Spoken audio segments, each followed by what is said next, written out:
What's up, Goth Gamer Nation? This is the Wizardhole in Null York City. Let's hit the intro.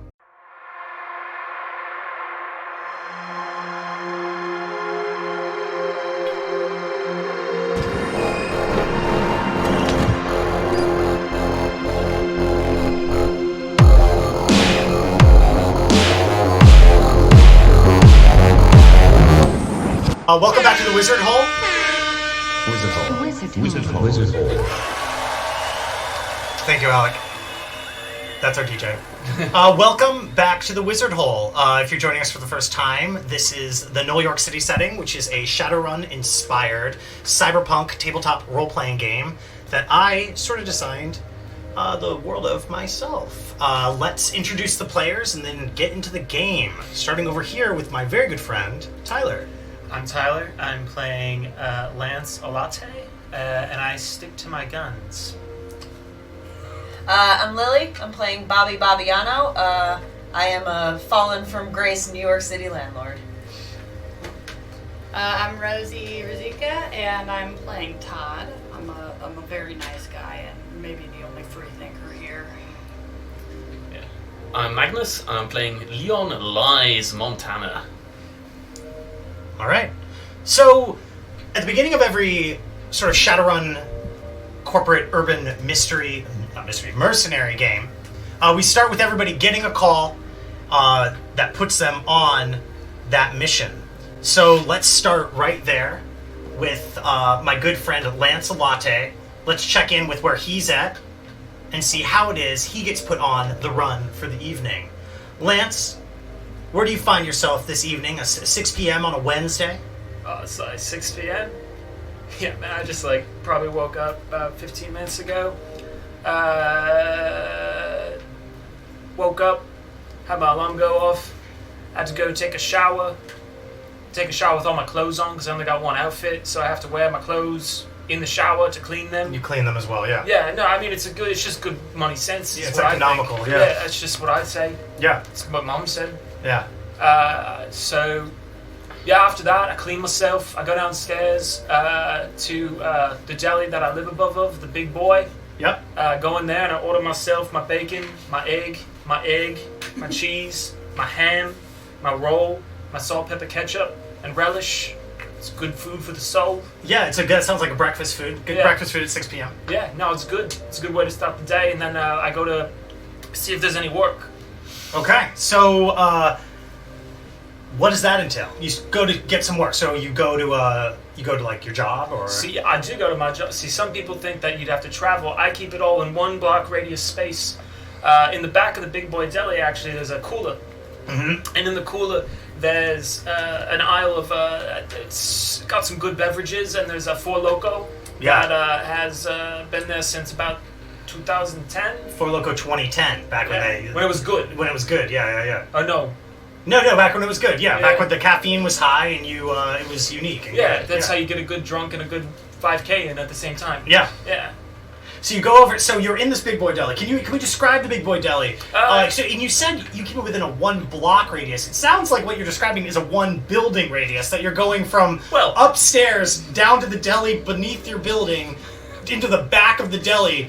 To describe that as 1 block is expansive. Expansive. Yeah, it's interesting in of itself. But I guess it says something about the perspective of Lancelot. It's so big old world out there, and I think that's quite the travel.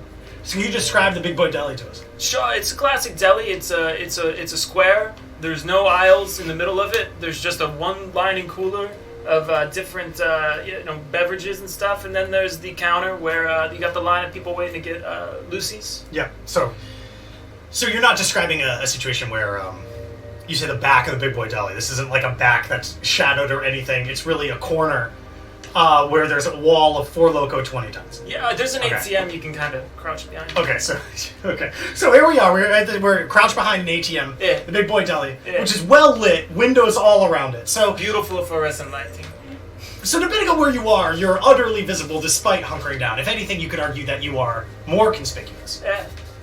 Okay, sounds good. I wouldn't say that, but yeah. Yeah. All right, so you're in front of this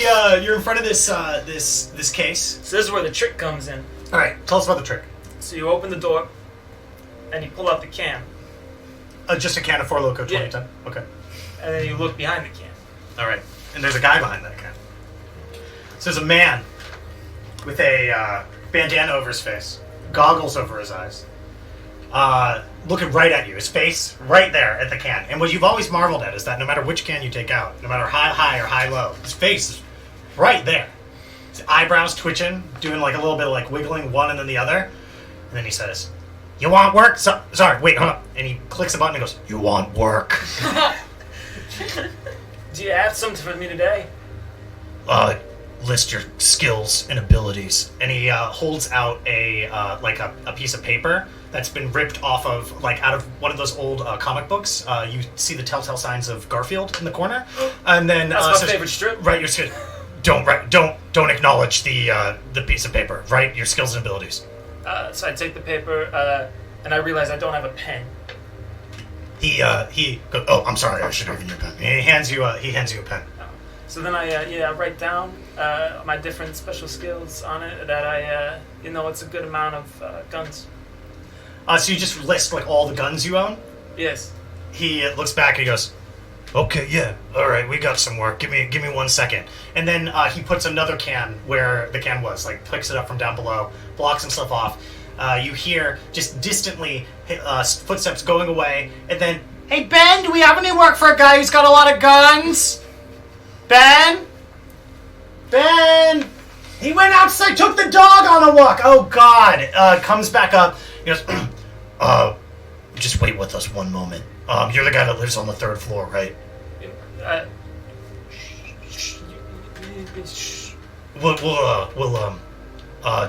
Okay, yeah, you're cool. Just, like, wait outside. We'll have somebody give it to you. The informant is, busy with another client. And, then puts the can back up. And now you're holding, you've got your sandwich in one hand, you've got a can in the other. Yeah, so I go up to the counter and I eat my sandwich. Okay, yeah. And after a few minutes, somebody walks in, just kind of nondescript. They bump into you, obviously, attempting to slip a piece of paper into your hand, but they kind of bungle it, and they drop it on the floor. They point at it, look at you in the eyes, point at it again, and then do a little bit of this, and then hands in pockets, saunter out. Oh, that's so nice of them to give me a napkin. Like, I didn't... So as you pick up the napkin and are about to rub your face with it, you see that it actually has the information about a job. Oh! It says Rosario's Bar, 10 p.m. And that's it. I gotta go map quest that. Yeah, that sounds good. There you go. All right, now let's take our way over to Bobbi Bobbiano. Now, Bobbi, it's a Wednesday evening in good old Times Square. Oh yeah. And you Center of the earth, baby. And you've got a standing appointment every Wednesday with your good friend Ronnie, don't you? Oh, absolutely. I love Ronnie. We go way back. So let's describe. Like, tell me about where you're living. Tell me about where you're going. Let me know about yourself. Sure. So, I got a nice place on the 32nd floor, right on the corner of 42nd and 7th, I look down, I look out of my windows, I see bubblegum shrimp, I see Applebee's, I see a cowboy with his dick out. It's great. I love it. Amazing. So, that's where I live. That sounds like a nice place. Yeah, it's alright. Gets the job done, Sure. But it's right over where you're going right now, which is, of course, the unforgettable Carmine's. Oh, yeah. Right on Yeah. 44th between, what is it, Broadway and 8th, I think. Broadway and 7th. Broadway and 7th, I'm sorry. I Best apologize. Italian food in the city. They'll tell you to go to Little Italy, they'll tell you to go away the fuck out into Brooklyn. No, it's right here in Times Square. No, yeah, it's a tourist trap, but don't let that fool you. Yeah, no, that's how you know. Yeah, that's how you know. That's a sign of quality. Yeah. So absolutely. second only to Olive Garden. Absolutely, yeah. Olive Garden used to be good back in the day. When was back in the day? The 2050s. 2050s. It was honestly, solidly ascendant. Never got worse. Got better and better every year. But I don't know, lately, past 20 years or so, Yeah, do you ever stop and, self-reflect and think that maybe that's just you getting older? No, I'm not aging at all. What are you talking about? I'm All gonna live forever. All right, so here we are. You're right around the corner from Carmine's. Yeah. You step inside of this bar. There's a person behind the counter, wearing the tuxedo outfit. They Classy joint. Do you say that to them when you come in? Oh, yeah, absolutely. They say, "Oh, Bobby, it's so good to see you again. Yeah. Of course, Ronnie is here in the back table if you want to go. Mm-hmm. One day, will you let us draw a picture of you, put it on the wall?" Absolutely not. One day we want to be like Sardis, but no one lets us draw their picture, so we cannot be like Sardis. Bobby. I love you guys, but you gotta keep it on the My DL. cousin's very good artist. Yeah, all right. So Ronnie in the back corner, she's this big, strong woman with a booming voice, wearing a white blouse, having a really close-cut haircut. Next to her at this wide table in the back are her 3 children, 2 of them in high chairs, one of them a preteen playing a new, some kind of new console thing. Who can keep up with these things, though, these days? I certainly can. I don't know. You've got Ronnie's got right in front of Ronnie. You've got some chicken parm in front of the son Sid, the one playing the game. They've just got spaghetti with red sauce, and then you got the 2 little shits in the corner. They've just got a sausage apiece cut up. Can I ask you something? Is there a gallon-sized jug of Carlo Rossi on the table? Because I don't meet with people if there's not a gallon-sized jug of Carlo Rossi on the table. There isn't one yet, but Ronnie knows you well. All right. So you come up, maybe you tip off a waiter, point at the table, say, Yeah. "That's got to come in, Yeah. right?" I do this kind of gesture to show how big the gallon is. You know? Okay, yeah. The weight of it. Yeah, he goes. Oh, like this? No. Like, This. oh, This. okay, yeah. So, and then Ronnie, once you're halfway through the room, slaps Sid on the arm and says something that amounts to "Our guest is coming. Look up from the fucking game for a second." And then Ronnie stands up and goes, "Bobby, it's beautiful to see you. It's been too long. What's it been, a week?" Oh, Ronnie, I think it's been 8 days, and it's the longest we've gone without seeing each other in 10 years. I hate it. Yeah, I hate kiss it. her on both the cheeks, Yeah. She does the same. Then she Yeah, goes, "Sid, say hi to Bobby. You've known Bobby ever since you were fucking 3. And Sid, it's your Aunt Bobby. You're not gonna show me any love? Come on. "Hi, Aunt Bobby." He gets Oh, up. Sid, and come here. You get told every time I see you. He Mwah, goes, mwah. he awkwardly doesn't know what to do with the kissing, Yeah. so he kind of just kisses the air around your cheeks, but doesn't know what Got to a do. little... Ronnie, you letting him fucking run around with what's on his face like this? He goes, Come "What on. am I supposed to do? He's almost a teenager. You Yeah, can't control him oh anymore. my God. You can't do anything with these kids Absolutely these days. not, yeah. He's playing some game. I don't even know what's going on there. I look at, what is that? Is that Angry Birds? It's not Angry Birds. I don't know what that shit is. Angry Birds, that's what we used to play. We used to play Angry Birds back in the day when Yeah. games were good. They were Yeah, real. yeah. I don't even know what this is anymore. You remember Candy Crush? Ugh. Oh, Candy Crush. Peak Oh, of gaming. Peak of gaming. I consider myself a gamer still, but Yeah. Anyway, so order something. Come on, you look skinny as a rail. Oh, all right. It's all... I've been stressed out, I tell you. Tell me about it, Bob. Yeah. Tell me about it. What you been stressed about? I every 2 days it seems like my bathroom ceiling is just dripping brown water right down the middle. You gotta get a new apartment. I don't know what you're doing in that. Ever since I got laid off, I can't afford it. They got beautiful places in downtown. If you just consider I will- downtown. I will never move below 42nd Street. Oh, Bobby, you're doing yourself a disfavor. They got beautiful places down there. Good Italian neighborhoods that still exist. It's just a building here or there, but they still exist. I know some people. I could do some phone calls. All right. We'll talk about it. Okay. But get something to eat. Get something. Yeah, all to right. eat. Let me get the arancini and then the stuffed peppers. And And then- please, a jug of Carlo Rossi. Yeah, right. So the jug gets dropped down, and the person goes, "You want another jug, Yes, or is this of course. Okay, they go, "One more jug, one more jug." It echoes back through, and they go, Yeah. "Hey, can I get anything else? Do you want some black pepper or some?" Oh, well, when it comes out. I'm sorry. Yeah. Getting ahead of myself. I don't need black pepper in my wine. I appreciate you asking. So they put a wine glass down in front of you. He tries to lift up the jug, and then kind of looks at Ronnie. And Ronnie shrugs at him, and he goes, "Serve yourself," and then wanders away. Ronnie pours almost to the top, the biggest glass of wine I've ever seen. And you know that's splashing down with a really heavy. Right on a white tablecloth, it's going everywhere. Yeah. And then you've got. And this is a nice burgundy, but I'm a little mad that she's wasting it. Oh yeah, of course, but you got a second jug coming. Yeah. It's alright. Anything for Ronnie. She's the only one who can get away with it, though. She then pours some for Sid. And Sid goes, "Mom, I don't want the wine." She goes, "Don't be a baby. Drink the wine." I can't believe kids these days. And then she takes a little bit didn't of you wine. have a cold last week? It helps kill the germs. Yeah, he goes, "Okay." He tastes it, makes a face. And then Ronnie pours a little bit of the wine on each of the sausages in front of the two babies at the table. Yeah.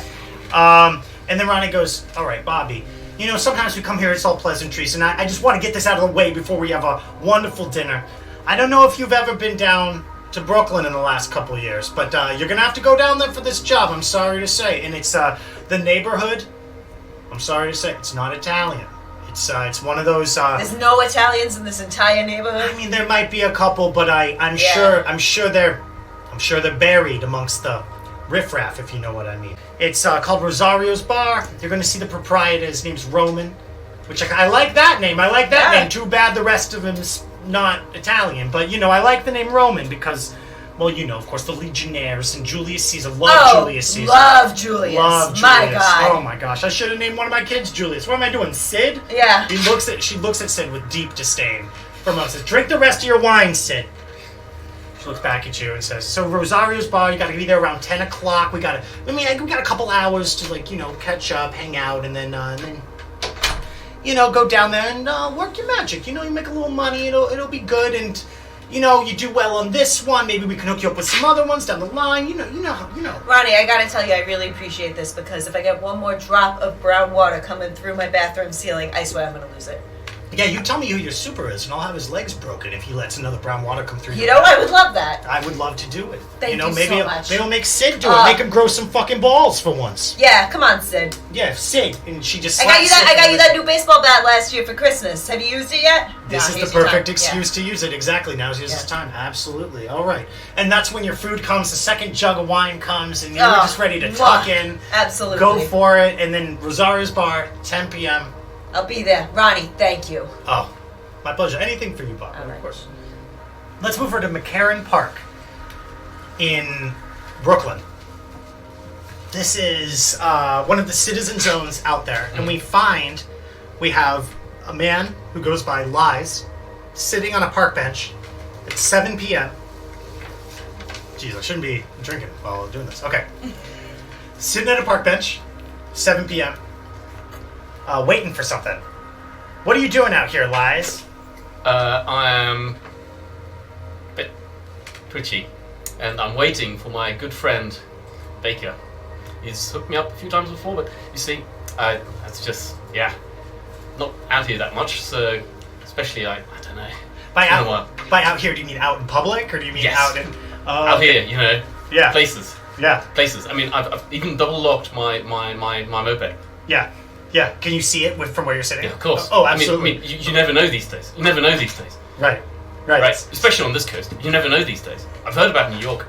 Yeah, how long have you been in New York? I mean, it's not been that long yet. But you see, but I've heard about Null York. You've been on the forums, you've read about it. Oh yeah. So is there any level of you that thinks this is like good for you? Like it's good, you're out of the house. You're getting some not quite sunshine, but you know what I mean. Yeah, well, I mean, it's an opportunity. And I like the guy. He's good. Yeah. He seems sound. Sure. Yeah. Have you ever met Baker in person? Yeah, once, a couple of times. I said, I mean, he's hooked me up before. He's a good guy. Yeah. Yeah. Okay. So as you're sitting there, not at all like suspiciously like twitching and looking around and constantly turning to check on your moped, a few people walk by, see you. They have like dogs, like nice looking people taking a walk after. So you assure them that you're clean. They take a wide berth around you. The more you say you're clean, the more they seem to walk around you as you fidget and sit there. Yeah. And then the sight of of somebody that you recognize, Baker, wearing just a jogging outfit, some dreadlocks pulled into like a tight ponytail back down his back. So it's jogging through, jogs in front of you, sort of stands like really cool, just really comfortable, and just goes, "How you doing, man? Yeah, you doing good? I'm good. You doing good? Yeah. Oh, it's good to see you. He walks up and he reaches a hand out to shake your hand. Yeah. Yeah. Okay, can I get a palming test from you? Can I get palming plus finesse? Okay. You're shaking so badly, he's trying to hand you something right here. He's chill as hell. He's feeling very comfortable. He's in his moment, acting the part, just happy to see a guy. If anything's throwing him off, it's that it looks like he's saying hi to like a weirdo with his hood pulled up who's shaking just at the idea of being approached. One success. Yes. Okay, I think that's just enough that you presume that the handshake is just a normal handshake. Yeah. You feel the thing in your hand. You go, oh, I have to catch this thing. And maybe you make a little bit of an effort of catching it, but you hold it in your hand. And he goes, well, it's great to see you, man. Yeah. And then he Good evening. Yeah. he jogs in pace a little bit, and then runs off. Yeah. So you've got this little chipset in your hand. It's a little a digital chip, just small. You could slot it into most into your comm link. You could slot it into your cyber deck, any kind of normal card reader. You need to keep it safe. So it's into the cyber deck with like my firewalls and Yeah. don't let anything.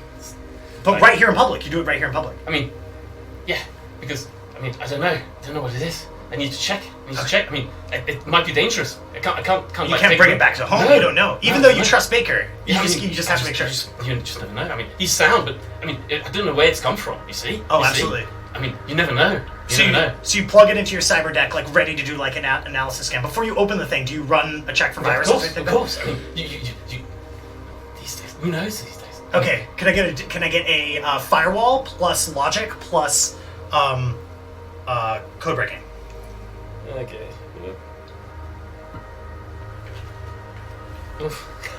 One hit. You got one hit. Okay, it's enough for you to tell that it looks like it's clean from what you can tell. Okay, it's safe. Is there anything else? That's all about it. Okay. So you pull back out. You look at it either side. Nope, Yeah, it looks like okay. a normal chipset Okay. from all you can tell. So then pull it back. I then go to my moped. Yeah. I deal with it. I deal with the locks. Yep. It takes you a little while. Of course, they're good locks, you see. Very good locks. And then I take my moped and start going back home. Okay, so you go back home, but you haven't read the thing yet, No, right? of course not. Okay, so how far away is home from where you are here, from Not McCarran? that far. I mean, that thing. So you could have walked here easily, but you would never walk in Null York City. No, You're not an idiot. I need something to like get away with if possible. So every time somebody who just like looks like they're on a first date stops and looks at you with like a look of confusion and frustration as you stop to a squealing halt at a stop sign, Yeah. and they look you right in the eye and give you that face, what do you think? I don't know who people are. Right. I don't know who people are. Right. Who knows who anybody is? I mean, who knows? Do you know? Do you know any? Do you know these people? So they start walking away very quickly once you start saying that. Because who knows? I'm very Right, after you said it out loud, you hold your face together and say, like, I don't say it out loud a few times. And then we get you home. Yeah. All right, so where do you put your moped? Well. You see, I've got an arrangement. I can put it inside. You see, and lock it in there. I can't leave the stuff on the No, street. of course not. I mean, Of course not. You don't know what people might do to it. Right. You just don't. So you bring it inside. You Yeah. go up to your apartment. Yeah. All right. How many locks you got on your door? I mean, you can't have locks on my door. It's a communal place. It's communal. So I can't. But I've got a place. You see, and it's very, very secure. Okay. But you live in a communal housing Yeah. spot. So there's like a bunch of people that live like in bunk beds, all in this one big room. No. I've got my space. Where's your space? My space is upstairs, like right at the top, because that's the only place we've got spaces. But they've got spaces. So you walk through this communal space. There's a few people that are just jamming out, like playing music. There's somebody else that's spray painting some things on the walls. They kind of like look at you as you wander in, like hunched over, hood up, carrying your cyber deck with a chipset, like in it, like just like. What, you like sprint across the room? They're like playing their music? No. That's too noticeable. I of course saunter. You saunter through the room. Might be a bit funny, but I saunter suavely, of course. One of the people, the person playing the guitar, stops playing guitar and goes, "It's good to see you, Leon. We got beers in the corner if you want them." No. I mean, you know, I do like my time. See you later. But have a good time. Yeah. You tell us if the music's too loud, alright, mate? No. I mean, look, music's never too loud. Music's good. Music's always good. Alright, Go Leon. You have a good night, alright? Yeah. You too. Good night. You hear them muttering about you as you wander up the stairs into your room. So let's get you. You're in your space right now. Can you describe your space above the communal area as the hardstyle step music starts going on down below? I don't know why somebody was holding a guitar. I guess it's just for the appearance of it. Some kind of like ironic move. They swing the guitar back and then they start hitting something else, but I mean, it's very clean. Mm-hmm.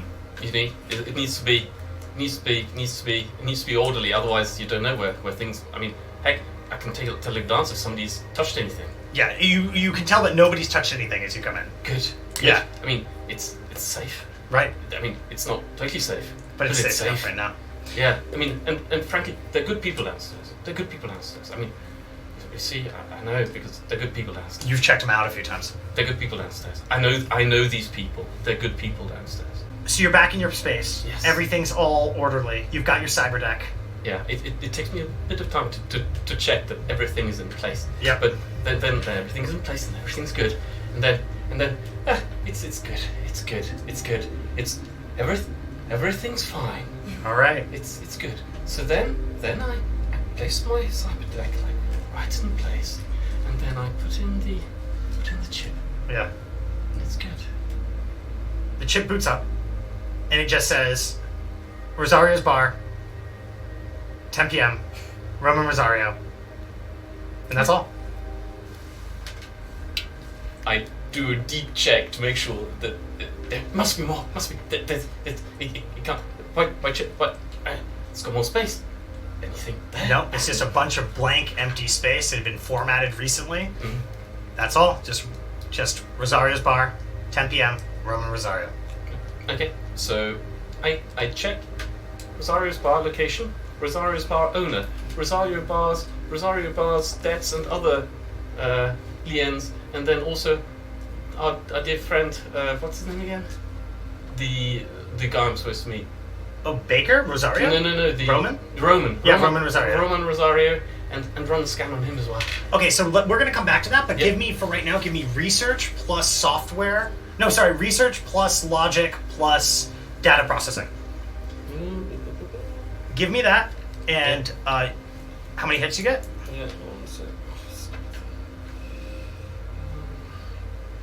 All right, we'll come back to you. Yeah, it's probably best. Come back to you. I'll ask you when we need those hits. You can tell me in a bit. And then we're going to our last Shadowrunner of the evening. Now this is Todd. Todd, where do you find yourself? Greetings and felicitations. I am in my living room, in which I am hooked up to my sim chip and gaming station, you might say. So you're sitting deep in a chair, your body just limp as your mind is exploring a universe of like other possibilities. What kind of sims are you exploring right at this moment? Well, I like to microdose on dopamine while I play my Doki Doki fanfic, and Doki Doki 3.5. They just rebooted it 2016. Tight. So you're high on dopamine, and you're playing that fanfic. Now you're wearing a feedback suit, that kind of thing. That everything your brain experiences, you feel in your body. Rumbles. Yeah. Where are you feeling the rumbles right now? Oh, I mean, you want to come over and talk about it?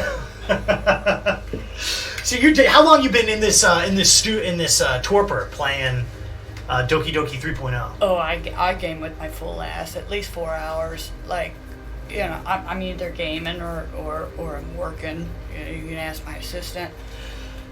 I work hard, play hard. Yeah. Play harder, of course. Yeah, because that's how you stay fresh and limber, I guess. Yeah. Well, I mean, I stay limber because every 6 months I go and get my my CRISPR treatment. You know, you don't have to exercise anymore. They can just give you the CRISPR treatment. And I mean, did you see this? Did you see this body? I mean, it's impressive, Todd. You're looking good, Todd. I know. I paid for it. So as you're playing Doki Doki, you get a little blip comes up on the screen. Totally ruins the immersion as it pulls you out of the experience of the thing. As you get a little blip from Jay, your good friend, that says you up. Pops up in this. All right. Well, Jay's reliable. You know, I get right back to him and I say, "Ooh, how are you?" Do you pop out of it, or are you still joking with half your brain as you do it, or do you pop out of the sim? I mean, I've gotten pretty good. I can leave the feedback suit on while I'm So it's stimulating your body, and the game is just going while. So do you like let the whole thing? Todd, it says Todd wants to vid chat with you. Yeah, I'm gonna deny that call. Okay. Yeah. Todd goes.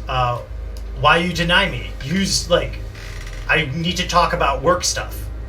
You're like, dude, why aren't you using the encrypted channel? Like, this is my PS4, 8, PS9. My bad. Go to your computer, it says. And then it says Jay has logged out. Alright, I'm gonna haul myself up out of my love seat.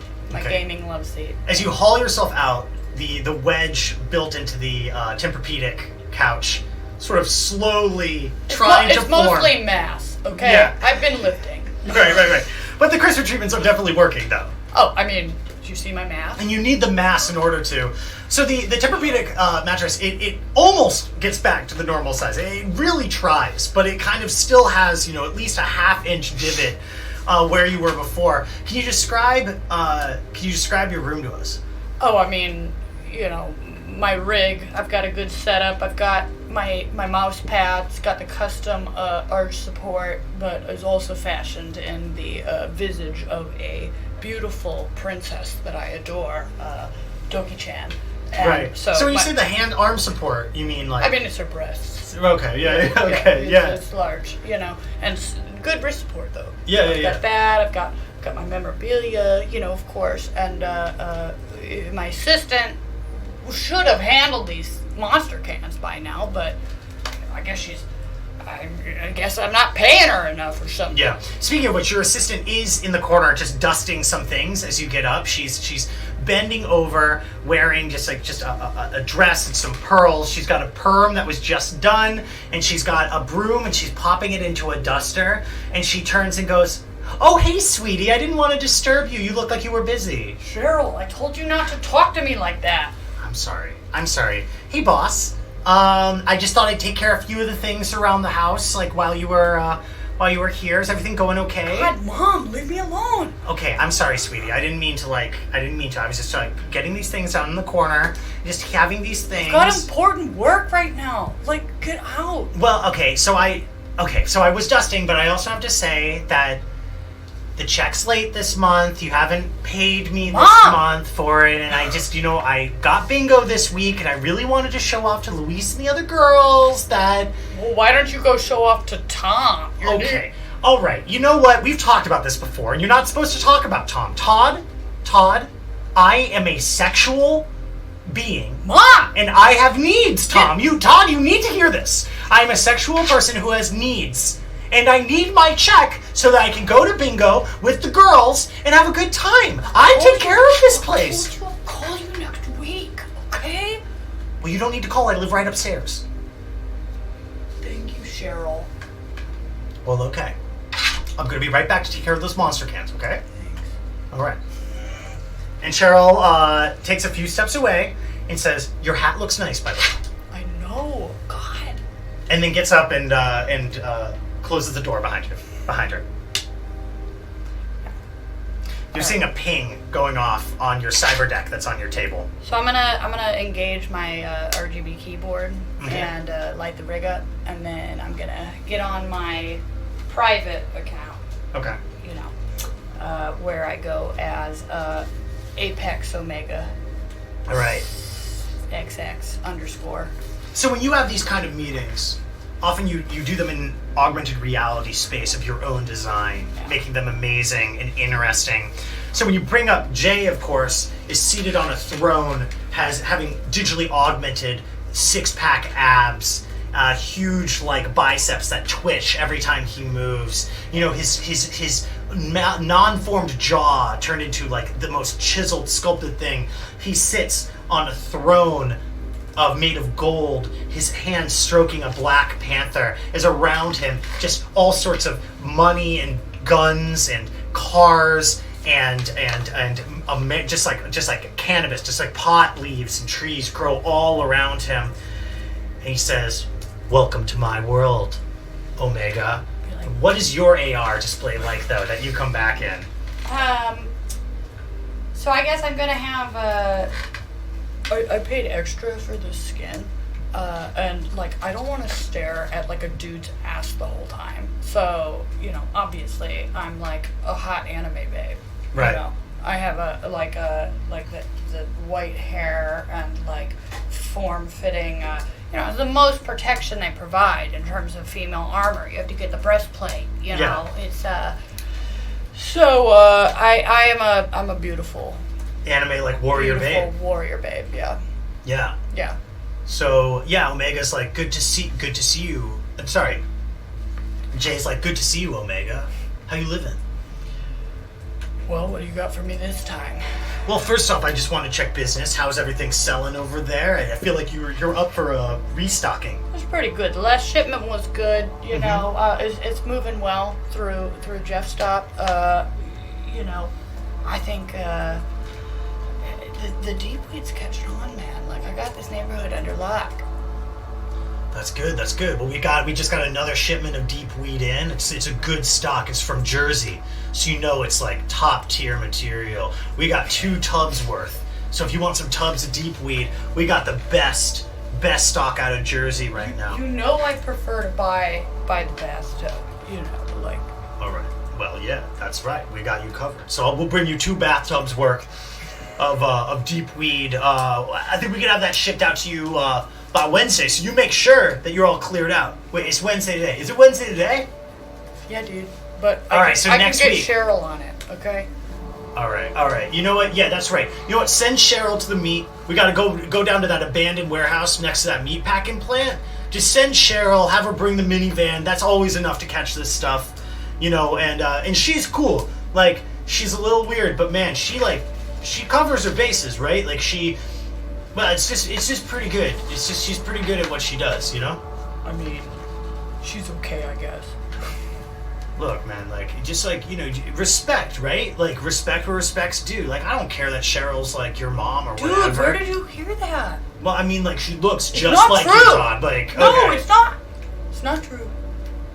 All right. Well, if that's not true, it's kind of weirder because then your assistant just looks exactly like a mom. She just does. That's why I picked her. Okay, alright, so it's like a deep cover thing. Well, dude, I'm fine with me, and she looks like me, so what? What's the deal? Dude.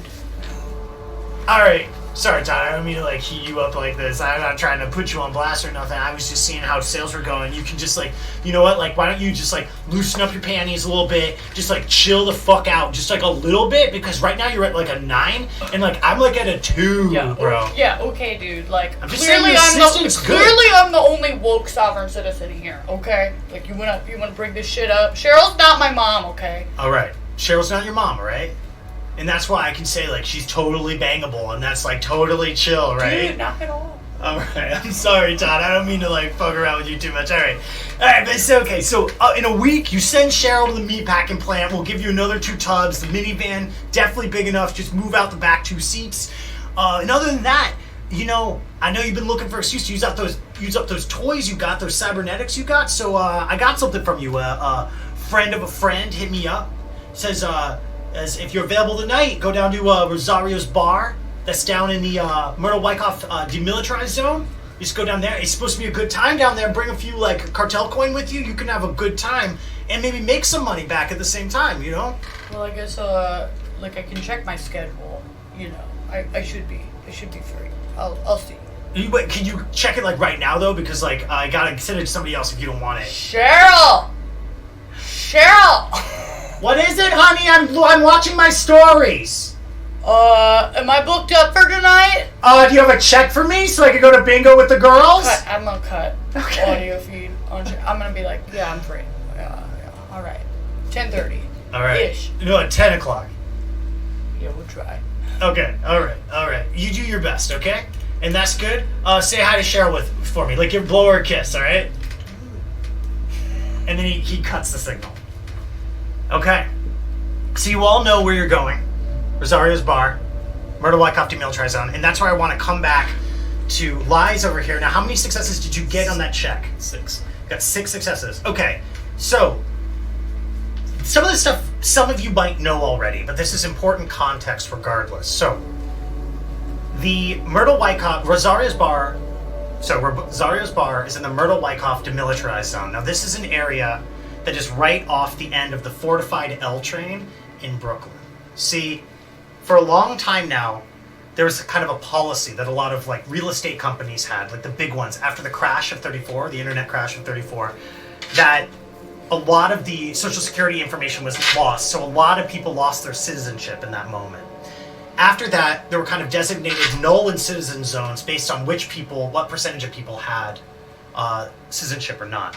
Now, Brooklyn was really contentious because that was an area where the numbers, especially in like northern and western Brooklyn, were really close. So a lot of real estate companies, the big ones, made a lot of money by finding excuses to kick people out of these zones, get them gone, and therefore get the percentages doctored, get somebody in the neighborhood to petition the government, turn these null zones into citizen zones. And this happened for a long time. A few really shady companies like Goldman Hierarchy LLC, they made a lot of money doing things that way. But 16 years ago, that kind of was put a stop to when, due to some infighting with local syndicates in the Myrtle-Wyckoff area, combined with NYPD LLC finding it unprofitable to cover so much territory of these citizen zones, they formed an alliance with each other with the local utility companies that basically stated that the local utilities company would provide water and power to the demilitarized zone and the syndicate zones south of Myrtle-Wyckoff,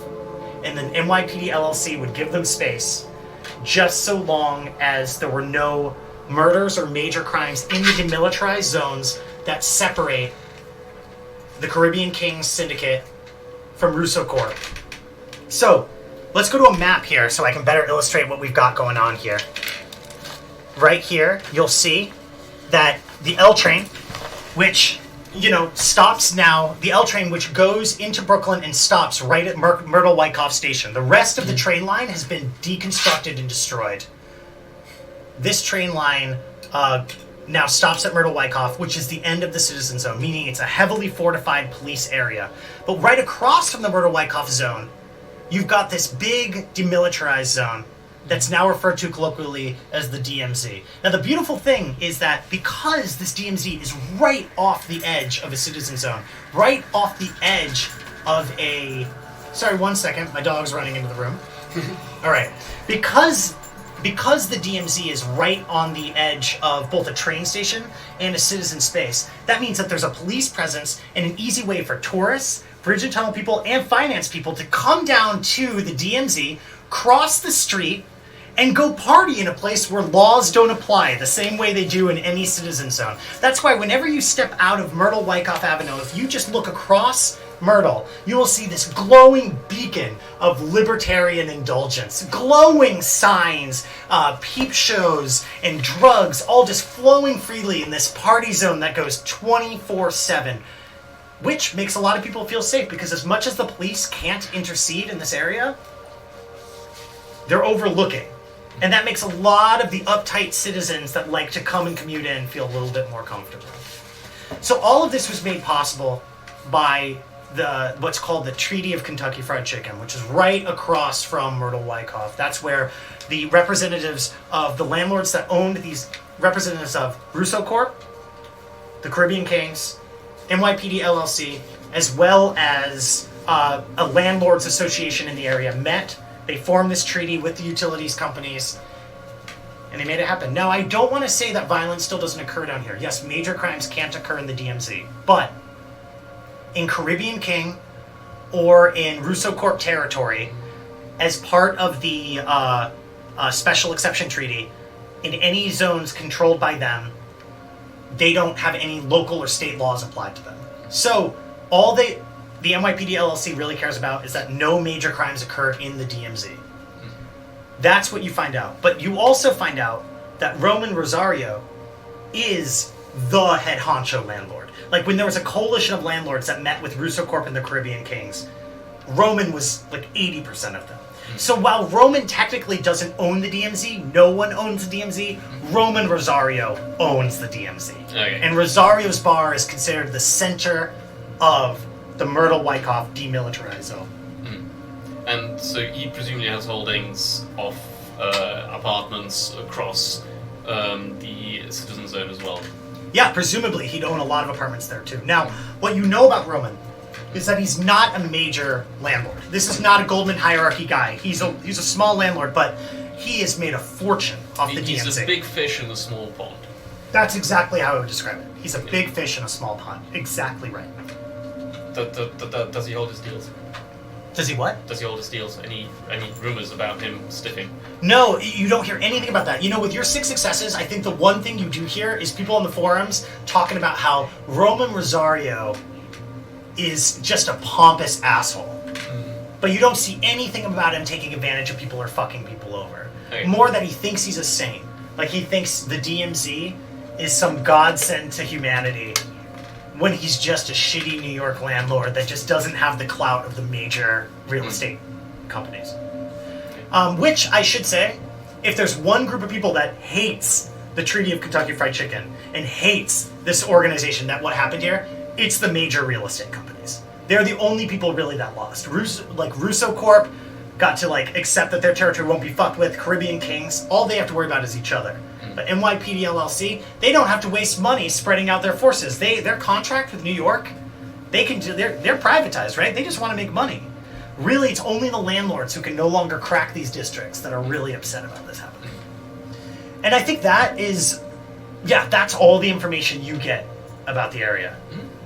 So now, let's get everybody down there. I think, who's the most punctual of all of you, would you say? I know it's not Todd.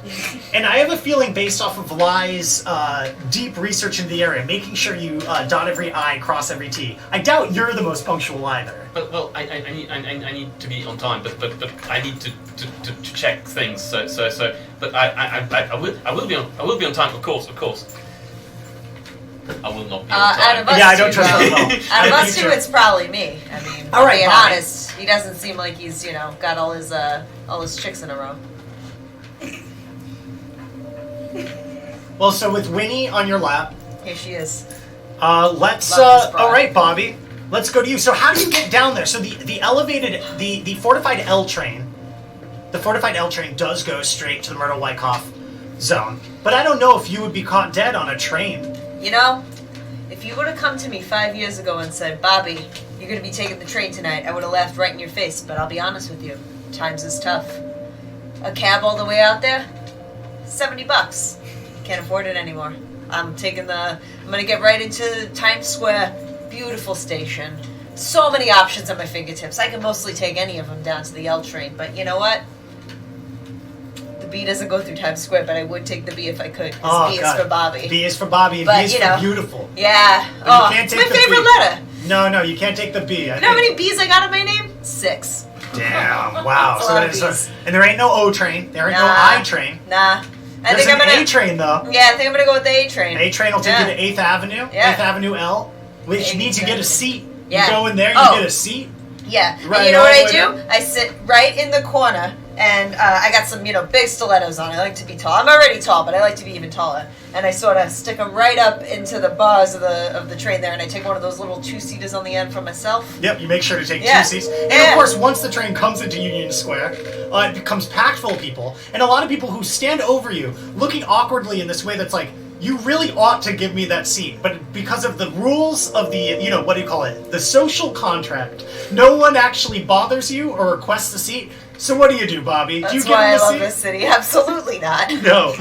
No, you don't. You hear grumbling of people being upset. But they're grumbling about it. You want the seat, you ask for it. If somebody Right. asks me for it, I'll give it to them. But, I'm not going to try to read people's minds here. Right. I mean, you know what they're thinking. Yeah, But, of course. it's their responsibility to stick up for Yeah. themselves. Yeah. What are they all When about? did this city get so soft is what I'm wondering. Yeah. When did it get? So that's a good question, Yeah. right? Yeah. It's like Olive Garden. It's been crap since 2050. Oh, This city, awful. It's been terrible since 2050 as well. Yeah. Right? Yeah. When was the good old days of 2019? Oh, I miss them. I was 9 years old then. It was a fantastic. beautiful time. Oh yeah, but it was good back then. Oh, right? it was great. Oh my God, It do you was remember great. TikTok? Oh, yeah. Oh, it's the best. Oh, It was the best. What do they got now? TikTok 2? Ugh. TikTok. I don't even understand it. Huh. So the train shuttles you right down to Myrtle-Wyckoff. With people coming and going, different types of people. You feel very at home in the Times Square. Maybe a little less with the Union Square. Once you cross over the bridge and get into Williamsburg, it's a little bit even more not your speed. And by the time you get to Myrtle-Wyckoff, It's a bunch of, like, yuppie, young, loud guys. Some of them bridge and tunnel. Some of them, like, people not even from the tri-state area, if you can believe it. And then you've got a bunch of people you don't even notice because they probably live there and they're beneath your notice entirely. Oh, yeah. Yeah. 100%. So you get out of the fortified L train, and the Myrtle-Wyckoff Avenue station is immaculate. It's polished tiles, this old school style. It's an old station that's been taken care of. You know, one of those efforts to make it be like the citizen zones. They got it going on. You see cops like walk in with guns, armed. You know, they have little signs that say, right above their badges, that say, these guns do not have safeties on them. You know, behind them they have drones flying overhead, holographically scanning people as they go through. They're randomly stopping people all over the place. And I put randomly in air quotes because, Bobbi, you've never been stopped or screened in your life, have you? Absolutely not. I love cops. Being cops, you know, I look at them, I do a little bit of this, you know, they'll fire the gun in the air a couple of times. It's a great time. Yeah, they look at you and they're like, do I know you from something? Were you at my cousin's wedding? I probably was at your cousin's wedding. He goes, I love the shoulder pads. They're beautiful. Thank you. Do you like my new hair? I just got it done. Oh, it's beautiful. Looks great. You're looking fantastic. Oh my god. Absolutely. Yeah. Absolutely. You got a boyfriend? No, I don't. Oh, well, maybe you, this never works before. Why don't you come by, shift into 11 if you want to go. You're a little too ugly for me, I'll be honest, but, you know, I appreciate the effort. You know, I appreciate the honesty, quite frankly. You're a beautiful lady. Thank you for even acknowledging me at all. Yeah, all right. Polly, you tell your mother I say hi, all right? Yeah, I'll tell my mom. Yeah, absolutely. I'm going to go on my forums and blog about this later. Absolutely. Cool. That sounds good. So you walk out, and stepping out of the station, on the citizen side, you've got like a little bit of a market that's, you know, not really that good. Like from the opulence and the brightness of the station, you step out, and it's a little bit more dingy. You've got a major police presence. A few of these max suit armored like people walking around, max suited police officers walking around, these big mech suits, as well as drones flying all around, and you see the remains of the desecrated M train. The M train doesn't run anymore, but it runs all the way down the DMZ line, which is Myrtle Avenue, and it's been hooked up with this sensor suite running all along the bottom that scans everybody that comes through either way, keeping track of them, making sure. Because the border between the Citizen Zone and the Null Zone right here, it's a porous border. People could come either way. So this sensor suite running along Myrtle Avenue keeps track of everybody going either way. And the funny thing is, like, there's a stereotype, right? That Null Zones are kind of dingy. They're not that interesting. But when you step out of this immaculate station and you look around, to your left is the Citizen Zone, and it's fine. You know, they got street lights that are working. There's lights in some of the windows. But when you look to your right, you look into this Null Zone, you see just, like, all sorts of bright lights, music, fanfare, people wearing skimpy outfits, handing out flyers. You've got people trying to convince people to come into their bars. You've got crowds of people, and it's a Wednesday. It's a Wednesday at what, 9:45, and it's bumping like this? It's wild. And you could just cross the street. There's the fabled KFC. It now has landmark status right in front of it. It's closed down, but they've got to keep the Colonel right overhead. It's turned into a bank. It's well, by bank I mean a Gordon carpet. That's where people in the know get their cartel coin. You know, we'll go into that some other time. But yeah, all you got to do is cross the street, and you're in Party City. You know, and nobody's gonna stop you. You're Bobbi. No one's scanning you. Oh yeah, I'll walk right across the street there. And I gotta say, I was a little nervous about coming to Brooklyn, but honestly, all these cops here makes me feel right at home. Oh, it's beautiful. Well, once you cross the street, there aren't any cops, but you can still see them from behind you. You know, yeah, as long as they're in my eyesight. And you know what? I know all their mothers. It's beautiful. I mean, Rosario's bar is just a straight shot. You walk into the bar, and you can like look right in Paulie's eyes the whole time, right when you step in. So, Lance, I feel like you're going to be second. Maybe you're even there at the same time, despite being mocked out of character by Bobbi in character. Yeah, it's a thing where I don't live that far away, but so if I took a city bike. So you took a city bike? Yeah. Now, it's really nice of you to take a city bike. You know, city bikes, it's more of like one of those relic landmarked things, you know, and like, it's like the public libraries. They often don't. It's one of those like kind of charity things. Every time you take a city bike, it says thank you. And the sincerity of that thank you is almost heart-wrenching and sad every time you take one. And it says at the bottom, please don't steal us. It says at the bottom, in big letters with a frowny face. at the end. And that, they don't even use an emoji. It's the emoticons from back in the old day, trying to hit that like retro new style of the septennial generation. But I don't know. I don't know if it works on you, but it does. Yeah. I got a soft spot for it. It's a thing where, I once saw a German tourist family get hit by a bus, and I was so sad because the bike got wrecked, and there was just blood all over it, and the poor bike, you couldn't get it off. Oh yeah, that bike had to be like put away at the end of the day. Yeah, and it was a whole family, so that's got to be like two of those special bikes, right? That was two normals and one two people tandem. Yeah, for the children. Yeah, well, the children, and that's the thing too. You'd think the children would have less blood than the adult parents. It's like a water balloon. Same amount of blood. Yeah, well, the thing is they pack all the blood in really tight, so if anything, it's more pressurized. Yeah. So it just blows up even bigger. No, I understand. Yeah, I've seen that before. I always put it right back in the queue. The bike? Well, and there is a queue dock for it right off of Myrtle-Wyckoff. It's graffitied, often never used. There's always a slot for it down there. It's just the one. It's just the one. Yeah, it's the one slot. It's graffiti. It's great. And when you put it in, so can you get an athletics plus? Actually, I'm going to say intuition. Athletics plus intuition, because I want you got to intuit, not get hit by a car as people are speeding by you and disrespecting cyclists. Because if nothing's changed in the last 70 years, it's that everyone hates cyclists. What'd you get? You got no Zero. hits. So you got no hits. So a few times as you're biking your way there, you get a little nervous because some people are getting a little close to you, so you have to walk a couple blocks. Then you get back on your bike, you bike a few blocks, you have to walk a couple blocks. That explains why Bobbi got there before you did, really. Like, you left plenty of time, and you're right, you live really close to this area. You could walk there, funnily enough, in just like 20 minutes. Faster than I rode. But riding there took you about 30. Yeah, so you, but the dock is clear as always. When you slot the bike in, it says, "Thank you, we're sorry," as you, and then you're standing here. There's a couple of cops who, I gotta stop before we even do this, because Bobbi, this is a question I should have asked everybody beforehand. Bobbi, what'd you bring with you on this run? Do you have any weapons? Do you bring anything like that? Or do you just bring your charming personality and your big shoulder pads? I got some tricks up my sleeve. I'm always wearing a few things that help me out. Can you be a little specific with me? Yeah, sure. So, I got a big honkin' diamond stud on my ear, and you know what? Helps me out with situations that I get myself into. Okay, beautiful. But that's only going to draw compliments in maybe the eyes of greedy people who want that. Oh, You're not doing anything dangerous. Yeah. Okay.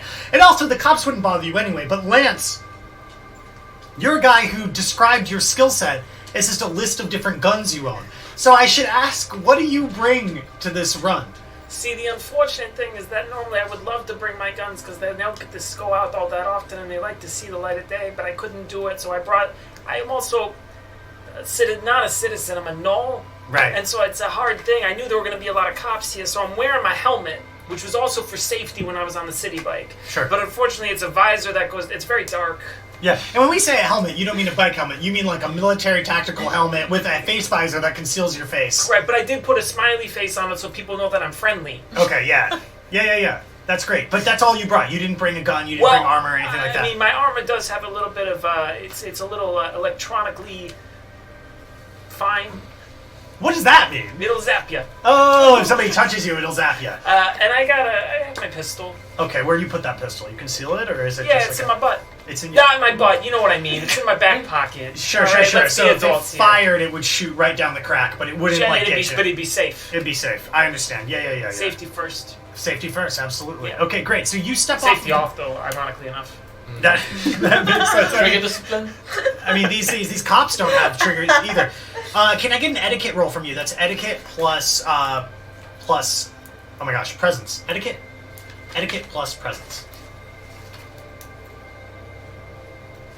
Oh, that's a big 3. You got 3 hits. All right. So there are some cops that see you, like with your helmet and your armor, and as you're walking through the Myrtle-Wyckoff area. And one of the cops looks at you like a little suspiciously. You see it out of the corner of your eye. But one of the other cops grabs that cop by the shoulder and goes, "That's Daft Punk's Simulacrum over there. That's his clone. I fucking know it."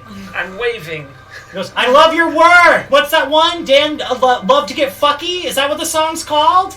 I love to get fucky too. Yeah, that's a good one. They wave back. They go, "Oh, stand up guy, that Daft Punk too." As you step across the zone and across the sensor arrays into the DMZ. Now, out of them, I guess both of you are going to be tragically late. So, which one of you is going to be later? Do you think? Can I get a perception test to solve this? Can I get intuition plus perception? And this is a perception test that's determining both how perceptive you are of what the current time is and how perceptive you are of how long it's supposed to take. Both of you, I think, maybe would have run like a mega Google check to see what the public transit was at like 6 p.m., but it's now like 9:45. It's a different amount of time. This may shock you, but I have 7 hits. You got 7 hits? All right, so you are ultra perceptive. I left as soon as he called. Okay, so and I took 3 hours to get there. Okay, so you're still late somehow, despite leaving like right away. But I guess like sometimes it's nice to take slow walks and like look at the building. I'm wearing my camo suit, and I'm stealthing my way there. You're sneaking your way through the town. Because I don't like to move quickly. Right. Yeah. And so you might as well, if you're gonna move slow, you might as well stealth. Yeah. Can I get a stealth test from you? Can I get stealth plus finesse, please? No wonder it took you 3 hours. Oh my god. It's like parkour. This is stupid. 5. So you got 5 successes.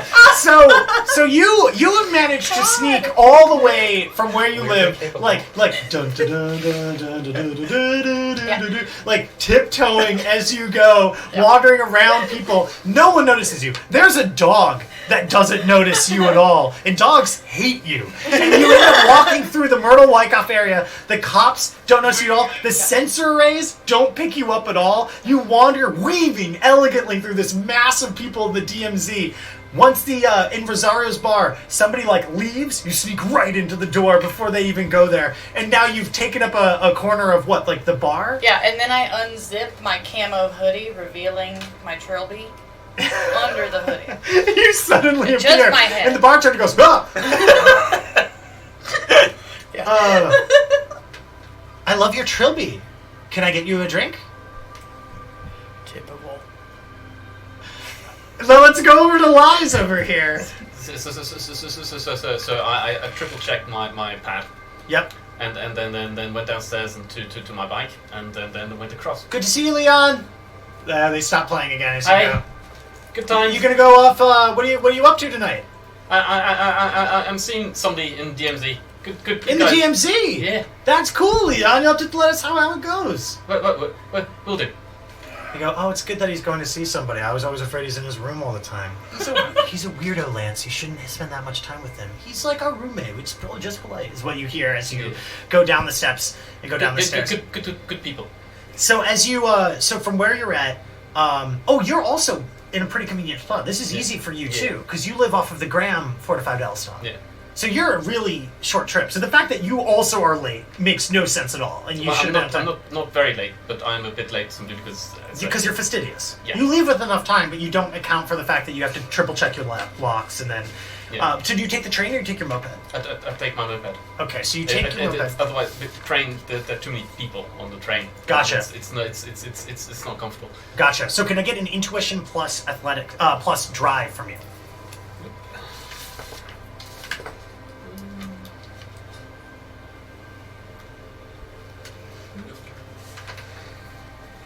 One hit. One hit. Okay, yeah. You make it. You see everything coming before it comes to you. You know, you stop at every stop, like hard, fast. But you know, it's okay. Mm-hmm. You know, people are noticing you, and when you see them, you give them a wide berth. You know, you make sure that no one's watching you too much. You go slow when you have to go. You know, it's watching everything does make it hard to abide by all the traffic laws, but enough of them. Mm-hmm. Can I get an etiquette roll from you once you get into the Myrtle-Wyckoff Demilitarized Zone? So what? It's etiquette plus presence, please. 2 hits. So as you're pulling into the zone, there's a stop sign going over the DMZ area, and you pull up to that stop sign, and sort of like looking around, being perceptive. A couple of cops sort of walk up to you. One of them puts his hand on the handlebars and goes, "Where are you going tonight, sir?" I'm going to the bar. You got anything on you that you're not supposed to have on you, sir? No.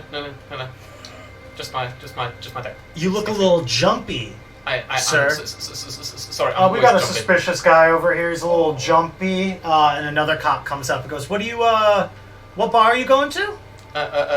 Just that one over there. Oh yes, there's that one over there. It's got a name, or is it just? It's the Rosario's. You're going to the Rosario's one. Yeah. Is this your moped? You take this moped? You look a little nervous. No, it's my moped. It's good moped. Yes.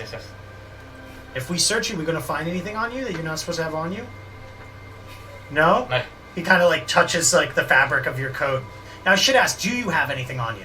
I've got my deck, and that's about it. Which is definitely illegal. Is it but- definitely illegal? Oh yeah, it's an unregistered thing that you're not supposed to have on you, but that's okay. Can I get a persuasion check from you? And Todd, you're stealthed in. I meant to ask everybody. I keep going back on this. Todd, what did you bring with you? Just your deck, or not even? I have my concealed weapon that is kept in my hand. Okay. It shall be revealed, and I'll take my concealed pistol. You can take your cyber deck as well. Yeah. Okay, cool. Yeah, 2 hits. 2 hits. All right. One of the guys goes, Rocky, you're scaring the kid. Just let him go to the bar. I gotta have some fun sometimes. This guy looks like a dweeb I used to bully back in high school. I couldn't resist it. Rocky, leave him alone. Leave him alone. This is why cops got a bad name, because you're being a schmuck. And they start arguing back and forth, and you get the signal that you can just scoot right across the street. Once you go across the street, all of the just the Myrtle-Wyckoff DMZ being a libertarian zone, there are these big spots that you can park your cars, but each one costs 20 each one costs 20 cartel coin that you have to slot in, and then it locks up your space. Yeah, you do that. It locks up. The little teeth grab into the tires. And there's a little wire that comes out that you can wrap around the handlebars. Do you check the system? It's safe. Yeah, the system's safe. Do you use some of your own locks just to double lock it up? Yes. All right. I always have my lock. You never know. Even it's safe. You never know. Okay, great. And then here you are outside Rosario's bar. There's no doorman or anything like that. The door's just open. What time is it? What time is it right now? Well, you said you weren't going to be... Let's say it's 10:20. Does that make sense? Yeah, stopped a little bit? Yeah, 10:20? 10:20, Yeah. 10:15. Sure. Yeah, and I'll have popped off a message going, it's a bit late, but I'll be there. Who do you pop that off to? The contact at Rosario's. Oh, like Roman Rosario. Not directly to Roman, but to the booking person at Rosario's. Oh, okay. Sure. And Sure. To say sorry. As you're getting back, they say, "Do I know you? What is?" I've been told to go and come to Rosario's full job. Okay. All right. This is the first time hearing about it. That's fine. You can come in. And then it says, "User has blocked you." It's a public email address, so it'd be funny if they blocked. Well, you know what? It's the future, and technology's weird. Somehow, you were not just blocked, but they pay for the service that tells you that you've been blocked at the same time. It would not happen much, but I appreciate the gesture. So you wander into Rosario's. Now, Bobby, where are you posted up? You posted up in a nice spot? Oh, yeah, I got there early. I got the corner booth in the back. It could seat 7, The bar's crowded, but, I'm giving off some looks, so everyone knows not to ask me if they can sit there, and I'm just holding it down. Yeah, did you get a drink? Oh, yeah, sure, yeah. What did you get? I get a whole gallon jug of Carlo Rossi delivered right to the table. Oh, that's beautiful. Well, you do notice just with the little sip you get, that Ronnie was right. They do water down. Oh, drink a little bit. I'm gonna need 3 jugs today. Okay, yeah. So they bring over the 3 jugs that you've got there. You've been there for a little bit, and you're drinking up. Now, are you looking for the other people that might be on this job? Or are you just waiting for somebody to come to you? I think I'm waiting for him to come to me. I'm grilling everyone that comes in, but it seems like mostly these hipster types, and Yeah, absolutely. There's a few finance guys. Yeah, but they're all young. Everybody's really young. It's wild. The young people these days. I know. They get younger every year. Seems like. Lance. Well, I got through the door. I thought they were going to check me, but nobody did, so it seems fine. I went over to the bar and I asked them if they had apple juice, and they said no. And I said, not even for a mixer? And they said, no, but we have OJ. And so I got a glass of orange juice. Yeah. And it's then, watered down. It's weird. Yeah, but you know what? Better than when I used to brush my teeth and then drink orange juice. Yeah. I used to think that was like a good flavor. And then somebody told me it wasn't, so I haven't tried that in a while. But I thought maybe I should do it again. But I got the watered down orange juice and it was fine. And then I see this lady. She's sitting in a booth. Nobody's around her. Yeah. So I figure I sit down because the bar's really crowded. I mean, she's giving looks saying, don't do this. I don't pick that up on it. Okay. So I could even probably roll a perception test to not pick up on let's that. have you roll an empathy test to pick up on that. Let's roll presence from intimidation from you, Bobby. Let's roll empathy plus presence from you, Lance. Got one. That's a hot 2. 1 hit. What'd you get? Also got one. Okay, so I think you pick up that there's a vibe, but it's a whole 7 table. It's it's fine. I sit at the opposite end. I know they're in the middle, stretched out with the feet up on the table, but I figure I'm not bothering anybody. Do you take up a lot of space, or do you just put your butt like right on the corner and like just? I put it right on the corner. I mean, I am big. Yeah. I'm 6'5", 300 pounds. Like it's gonna take up some room. Bobby, what do you think about this? I mean, I'm a red-blooded woman. I can appreciate a thick man. Okay. It's fine. I mean, I'm looking him up and down. I'm a little suspicious, but It's I'm also- like, I'm he seems sort of- alright. He's respecting my space. This is the seating position in which they're lying down. I'm sort of seated on the edge, like this, right, like deliberately with, not looking. with my orange juice. Right, Yeah. sipping it from time to time. Yeah. Now, Todd, you're over at the bar. The bartender didn't. After you said typical for them talking to you. Yeah. Did you get a drink after that, or you just? I got a drink. I got a white wine spritzer. Okay. Yeah. And I heard with my rank 4 bionic ears that there's a beautiful woman over at a nearby table. Oh, yeah? And she said she likes them thick. Okay. I heard that. Yeah. So, yeah. But I was attract these fucking I'm paisans to me, gonna my put god. my hood back up over the trilby and Okay. head on over there. Are you stealthing over? I'm stealthing. Can I get a stealth plus finesse from you, Bobby? Can I get perception plus intuition from you? I'm You stealth too. Let's get it from you as well. Intuition plus uh, perception. I got 6 hits. Visual perception? Yes. So... I don't think it's gonna matter, but I still need to know. How can you be the most inconspicuous? I'm telling you, I could afford Huh? that surgery. I'm the I got fucking fastest Three. I get 3 on 10. All right, so both of you, despite actually a 3 and a 4 is very respectable rolls. But Todd over here rolled a 6. So, Todd, you might as well just like appear out of thin air. So can I ask, like, how do you appear? What kind of pose you strike in? What's your opening line? Give me the whole spiel. Alright, so just outside of this booth, which I see has just been occupied by some guy and the beautiful princess that I am pursuing, I'm going to appear about 10 feet away from the table, stand there for like at least 2 minutes to observe your conversation, and then reveal my hood and give you like... So there's no conversation at all, right? Between the two of you? I do not say anything. I think I give him a glare up and down and I await his next move. If he's coming at No, me, I'm yeah. saying that Yeah. Todd Oh, over here he's spent nuts. 2 Yeah. minutes listening to the conversation between you two, which, is there any conversation? No. So the No. the So you- conversation So I'm consists of just sounding like standing this. So you hunker in the corner unseen for 2 minutes, just watching every one of Bobby's movements. Can I get an empathy plus intuition from you, just to see if how much Yeah. you feel like I you think understand I've Bobby? probably like smoked 5 or 6 cigarettes at this point. Like I got, I'm 2 just putting them minutes? out on Yeah, 2 minutes. Just lighting I mean, and putting it's out. the, it's the Myrtle-Wyckoff In my Demilitarized time at the table, I'm saying I have a collection of butts on the table from my time there. I probably added another one in these 2 minutes. I'm taking 2 hits on that, empathy, intuition, and I'm mostly observing the lady and to see if there is a potential threat. But I have a suspicion that this may be the job, and so I'm trying to like gain. Well, all you know is that whoever this stud is, they're not together. And I don't know if that means a big old green light for Todd over here, but you feel free to go over it. Todd, what happens when you appear? I'd like to approach Milady and ask for her name. I think what I want to do is sort of, in response to that, kind of flip his hat off his head. Do you want to flip the hat off? Yeah, I don't want to say it. He's not worth my words. I just want to. Right, Hey, so what's as your the- name, baby? And So you let it happen. I'm gonna Yeah. say, I see a feisty one.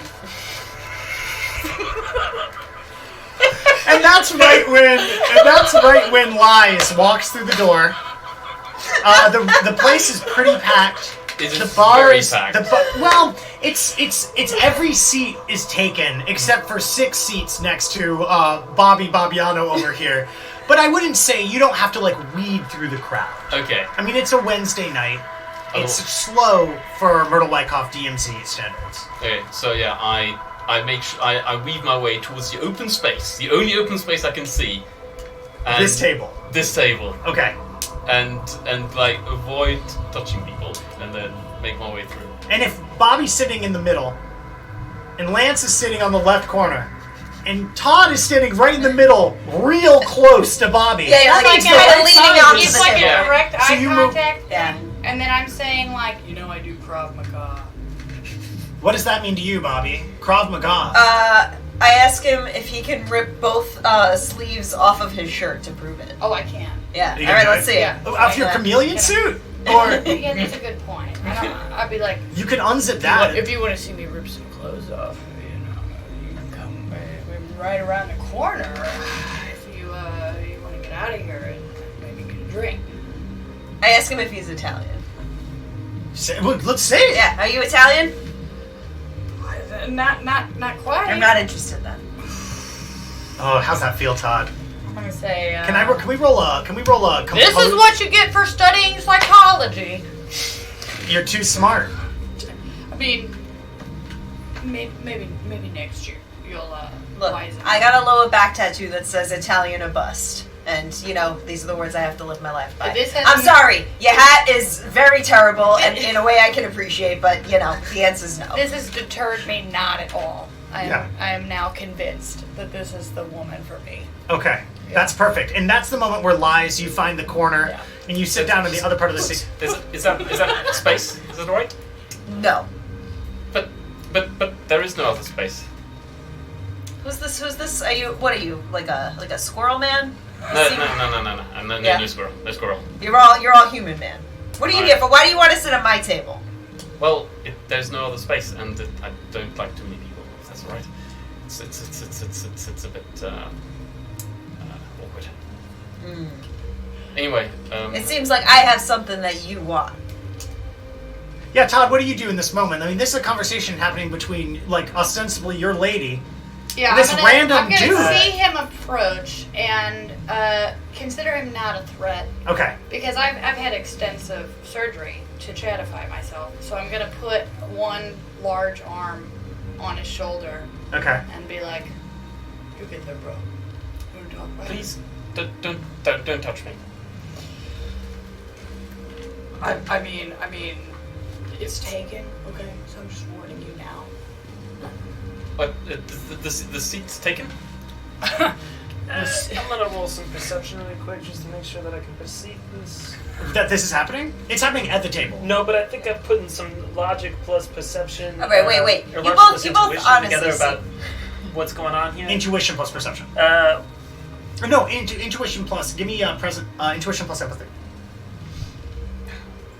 Yeah, you might not have a lot. I'm just trying to lay down lines that insinuates that I've got this locked down. Yeah, you're good. You see what's happening. I'm gonna step between these two guys, and I'm gonna pick up this very stuttery gentleman and place him next to me on the bench next to me. Okay, and what are you thinking when you do that? Clearly, there's something going on here. And you want to separate. You want to I want conflict. to separate. Yes. You want to mitigate the conflict. Yes. You want to resolve it. Well, it looks unprofessional if people show up and I'm supposed to be here for a job and there's this chaos happening around me. Sure. I appreciate his feat of strength. Yeah. I gotta say. Should I roll it? No, you can handle this. Oh, you know what? Yeah, sure. Why not? Give me strength plus athletics for this one. And I'm gonna say, "Oh, were you guys together?" You got one success. Yeah, you do this just fine. I mean, there's a little bit of scrambling, but no, you're good. Is their feet flailing? Yeah, are their feet flailing wise? Is this Yeah. happens to you? Yeah.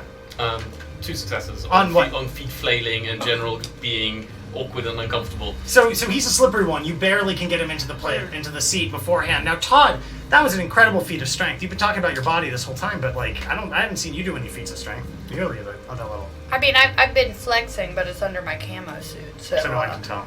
Yeah, you know, I understand. I guess I'll look to you and I'll. Is it like Kegels?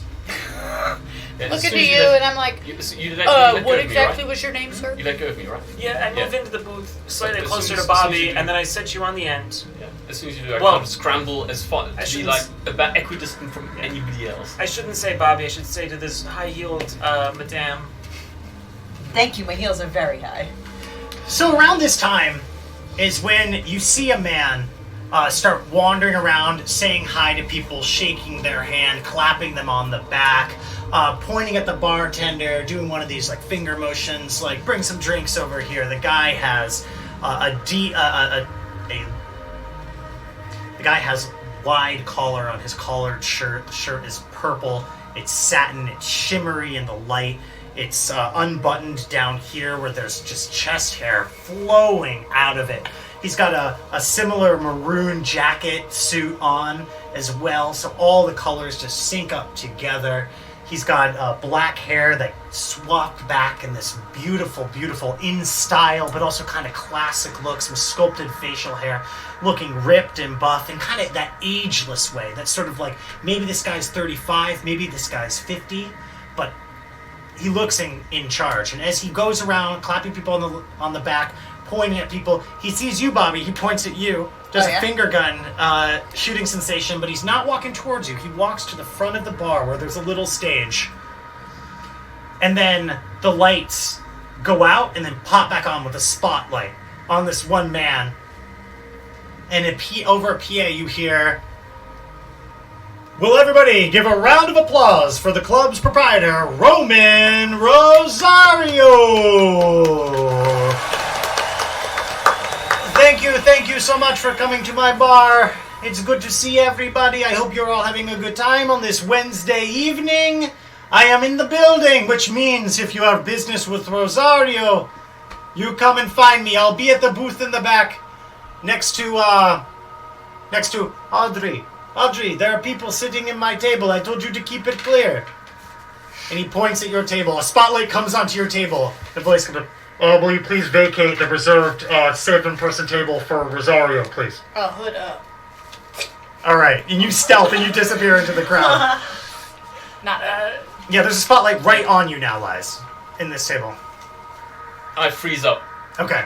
And what do you do? I pick up lies. Yeah. I walk away from the table. And you get out of the spot. Your frozen body. And I'm now extra frozen within holding me. No leg flailing Less whatsoever kicking. this time. Yeah. Bobby, what do you do with the spotlight suddenly on you?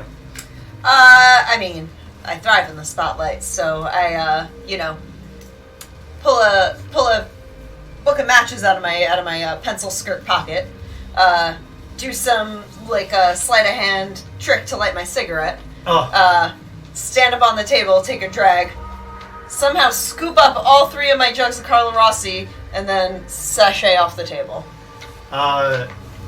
Roman, into the microphone goes, "That was an amazing thing to display. Please, you may sit at the table with me. Thank you. Fine lady." Roman is the kind of man that I Under know my appreciate. breath in my chameleon suit, I lose all interest in you. So the Clearly too spotlight, skilled. the spotlight follows Roman as he wanders through the bar, heading toward the table, singing a song, going, "Here I am, Roman at Rosario's, my bar. Here I am, look at me at Rosario's, my bar." And then he kind of dips himself down into the table, and then sort of scoots off into a chair, puts an arm behind you at the table, clicks off the mic and goes, "That was fabulous, my dear. What is your name?" "My name is, in case you did not know, Roman Rosario, and this is my bar." Roman, it's fantastic to meet you. My name's Bobby. "Oh, Bobby. Why do I Bobby. know that name? Are you here to meet with me?" You know Ronnie? "I know Ronnie You very know Ronnie, well." yeah. Ronnie sent me down here. Oh. Me and that broad, we go so far back. This serendipity then. Yes, Beautiful, absolutely. beautiful. And might I say, lovely place you have here. thank you very I was much. not sure what to expect when I was coming into Brooklyn, but beautiful. Well, Beautiful. I'm glad you like it. I know Ronnie is a hard person to please. Came down here last time and we had not a single chicken to parm, not a single linguine to fettuccine, if you know what I mean. Instead, I have other things, and I think we should be friends. We are from the Mediterranean. We have fish. I have egg. Those are things that everybody enjoys. Bring me 2 fish for my lady over here. And what drink do you want? I mean, I have my 3 jugs of Carlo Rossi right here, but if you have some of the uncut Carlo Rossi, like without the water added, I can taste the water in here. But the uncut, absolutely. Yeah. Carlo Rossi without the special sauce, he says, and orders that up. And says, so Bobby, what were you here to see me about? I mean, you can answer that question best, I think, Roman. My friend Ronnie told me to come down here. I know I'm in need of some finances, and I just want to know how I can help out. He pulls up a ledger and starts scanning through an AR display on the ledger, scrolling past a couple people, swiping some things to the left as he goes, then he gets to it, and he goes, oh yes, we are waiting for 3 other people. I have a description here. 1, big man, stupid. I have another one, handsome man, stealthy, with computer, and I have nervous man. I just got here. I haven't seen any of them. Are you telling me it's these 3 bozos that have been fucking swarming around my table all night? So all the 3 of These you, what we're waiting a on? spotlight suddenly shines on all 3 of you, just like hunkered in a corner, kind of like somehow all together. You, Lance, holding up lies, and your stealth suit shimmers in the spotlight and then clicks I'm off. standing directly behind you. You feel it like a little on your shoulder. All I'm right. sitting in a booth. What are you talking about? All right, come, sit down. I appreciate the breathing through the nose like that. Yes, that is what I heard when I do my yoga. That you breathe through the nose when you go in, and then when you go out. It's very good. What is your name, gentleman? I am Roman Rosario. Your name is Frustrations? It's Todd. Well, Todd, it is great to meet you. That hat, it is a fashion statement. I hear in all of the blogs that it has not been in fashion for 100 years. And yet here you are with it while wearing a white jumpsuit. Excuse me. Incredible. I feel that is very well received. And He kind of clicks away and goes, and you must be the big stupid man that I read about in my own ledger. Lance! Pleasure to meet you, Lance. That's a big hand you have there. You can take a seat if you want. You don't have to stand at attention like that. I sit down with Lion. And who is your little friend? Greetings. I'm Leon. Leon. Very good. I think very little of you, Leon, and I just want you to know that. So, all of you are here. You are here for a job with me, Roman Rosario. It's my bar. Rosario's.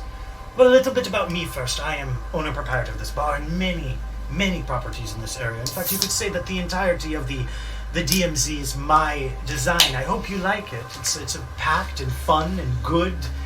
It's a wonderful place, I think, and I'm sure you think this as well. Do you think this as well? All of you? All 4 of you? It was. Don't talk. I don't care about what you say. How about you, big man? Do you think you, big man, feel good about this place? I mean, the doorways. Wonderful. You can talk now. I'm sorry, that was rude. The cops did stop me on the way in, which was not probably best. Well, business. fuck the NYPD LLC. I give not a shit about them. They are in the citizen zone. This is the DMZ, you clod. What do you think of the DMZ? It is interesting. Well, Bobby, do you like it at least? Oh, of course. I mean, there could be more Italians for my taste, personally. But, you know, I'll take it's that. very nice. You got a clean establishment. You know, you might not like the cops. I like that they're across the street where I can keep my eye on them, and I know that they're, you know, we're watching each other. Agree to disagree. Yeah, But your yeah, that's fish, that. it has arrived. Yes. Here. It's Oh, is this a whole branzino? It's a whole branzino. Oh, Absolutely. fantastic. Yes, You know yes, what the yes. best part is? You gotta eat the cheeks. That little bit of meat right below the eye, you just flick that right out of I there. would not have It's the thought of this. best. This is why they say the Italians are best at cooking, because they eat the cheeks. Yes. It is tasty. Yeah. All right. He's starting to grow on me a little bit. You might be a man of taste. I'm not Perhaps sure it yet, will though. grow on me, but I am not Yeah. so sure. So, here's it. We come and we're having a very good evening, I know, but there's a problem that we have to deal with. And then he reaches behind him and accesses some panel in between a wall, and a curtain like shoots around behind all of you. But the spotlight comes on, so it's very bright in this little area, but it doesn't spill out anywhere else. He clicks another panel on the other side, and a white noise generator starts playing. But it's not the typical white noise. It's just like Aretha Franklin songs, like playing like all around here that drowns everything out. So he has to start shouting to be heard. And he goes, "So I brought you here because in this area, I control the DMZ, and then of course there is the surrounding syndicates, NYPD LLC included in this, but we have a very delicate ecosystem in this area, and I do not like it when something comes in and challenges that ecosystem, and we have that problem, and I need that problem taken care of. Have you heard of the Gangrel before? The what? The Gangrel. They are... I'm gonna put my hat down and go, Well, what's that signifying? like I do know what they're talking about. Do you know? I mean... No. But I'm signaling that I do. Oh, I see, through, I see, I through see. arrogance. I'm like, huh. Yeah. That is interesting. And then I starting. look down. But bit geeky, frankly. What are you talking about? Gangrel? Gangrel? Yes. Ah, Gangrel. Gangrel. Gangrel. Gangrel. There is... Yeah. That Just is... fit. Feral, like old game. This is... The Gangrel are a gang around here. Yes, feral. Like that. People say they're children's stories. I used to think this myself. I think, how can gang of bootleggers that just show up, kidnap people, and sell, how can you keep business that way? I keep my business open by being loud and proud about being Roman Rosario and shouting about it every night on stage and saying my name, and then you get name recognition and then you get big money. But the Gangrel, they like to hide in shadows, and unfortunately they have embedded themselves inside the defunct Wilson L train station, which, if you recall, is not that far from where we are right now. So, I'm sorry, my accent dipped a little bit into something that was a bit Scottish for a second, but I am Roman Rosario. Wizardhole. And I am not Wizardhole. the Gangrel. They are a problem. So I'd like them dealt with, because in this area we have the Caribbean Kings, we have Russo Corp, and we have me, as well as the NYPD, always looking, always seeing, and as long as the conflict stays in this kind of hot place, the hot place it was during the old Soviet Union, good times, when the nukes were pointed and things were peaceful for everybody that mattered in the world. That is where we are in the DMZ. Everyone that matters has peace. And the people that don't matter, fuck them. Fuck them totally. Get money if you give a shit about yourself, is what I always say. But the Gangrel threaten that, because if the Gangrel start pulling people off the streets, and it gets reported to NYPD LLC, and if there is a fight, then you can say goodbye to the Special Exception Treaty. You could say goodbye to the Treaty of Kentucky Fried Chicken, and you could say goodbye to Rosario's and the DMZ. So, I think to myself, I pay you very well to go. And, you might be thinking you're helping me, you're helping DMZ, but think of all the people having fun. The people who live here, the people who do not want to live under the tyranny of the NYPD, LLC, or Russo Corp, or the Caribbean Kings. Under me, you have fun, you live, you make money. No one exploits you in a way that you don't consent to through contract. This is why I'm saying, you go. Please, go. Kill these Gangrel bastards. Kick them out of this area. And I'll pay you good money for doing that. I'd like to take a deep hit of my vape pen with unknown substance and then say, I love watching the free market work itself out. What was your name again? Todd. Todd. You can call me, Apex Omega. I will call you Todd. And I will say again that your hat, it is interesting choice.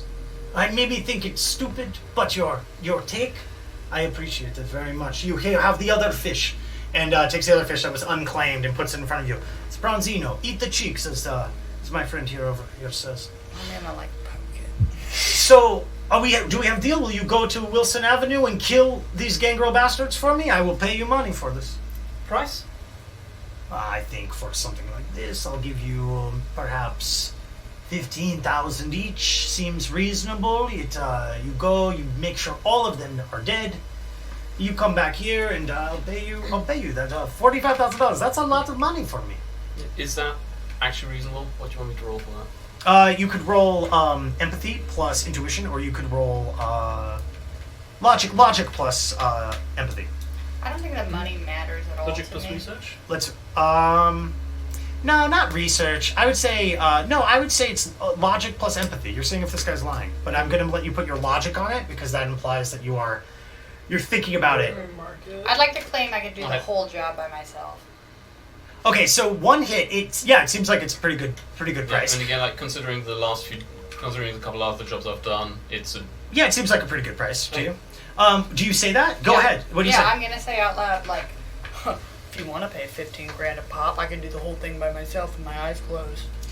So you're saying you'll do the whole thing for $15,000? I mean, Without you're paying gonna the need rest to of pay for skill. It's gonna be at least 45. Okay, well then if I'm going to do that, I'll just hire everybody. Is my math real? 15, 30, 45, 60. 60,000! That's more than I put myself into a hole. So what you're saying though is that like, and I pull out my gun. Yeah. Uh, No! but like, Where was that gun? I did not see it, and I look at everybody and try to see where the gun is. Where but was that gun? we got, you know, Yes, I want you to do that. Who do you point it at when you do that? Roman. He goes, yes, but not to me. You will shoot them. And now I pointed at. Yes, exactly. I want you to shoot these gangrel bastards right in the face. Right in their beautiful faces. A large smile spreads across my face, and I put my gun. So back into my- you're in for the job. Hmm. And you're in for the job. You two are in for the job. You will work with these other people. I will, but not only to prove my skill. And what about you? He leans closer, his arms still like on the booth behind you. And what about you? All I'm saying is Bobbi Bobbiano doesn't get out of bed for under 20. So, Can you roll persuasion plus Yeah. charm? oh yeah.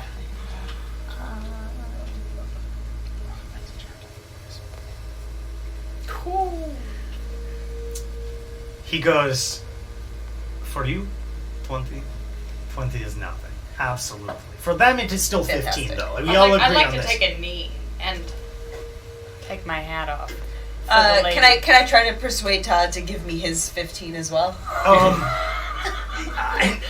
You can do it in character. I'm not going to let you roll that. I mean, you will trounce Todd with this roll. I'll let you make the attempt, but I right. won't let you roll for it. All right, big hat boy over there. Milady. What's a date with me worth to you? Beautiful femoid such as yourself. I mean, all I need is 5 minutes of your time. You know what my going rate is for 5 minutes? It's 15 grand. So we do this job together. Maybe we get to know one another, and you have a solid 5 minutes with me promised if you fork over your cash. Excuse me, milady. Are you admitting that you are not pure? That you go for money? Oh. Because Todd doesn't roll. Todd, money. baby. I think you gotta wait to figure that out. Todd is intrigued, but I'm happy to see what dice say about this.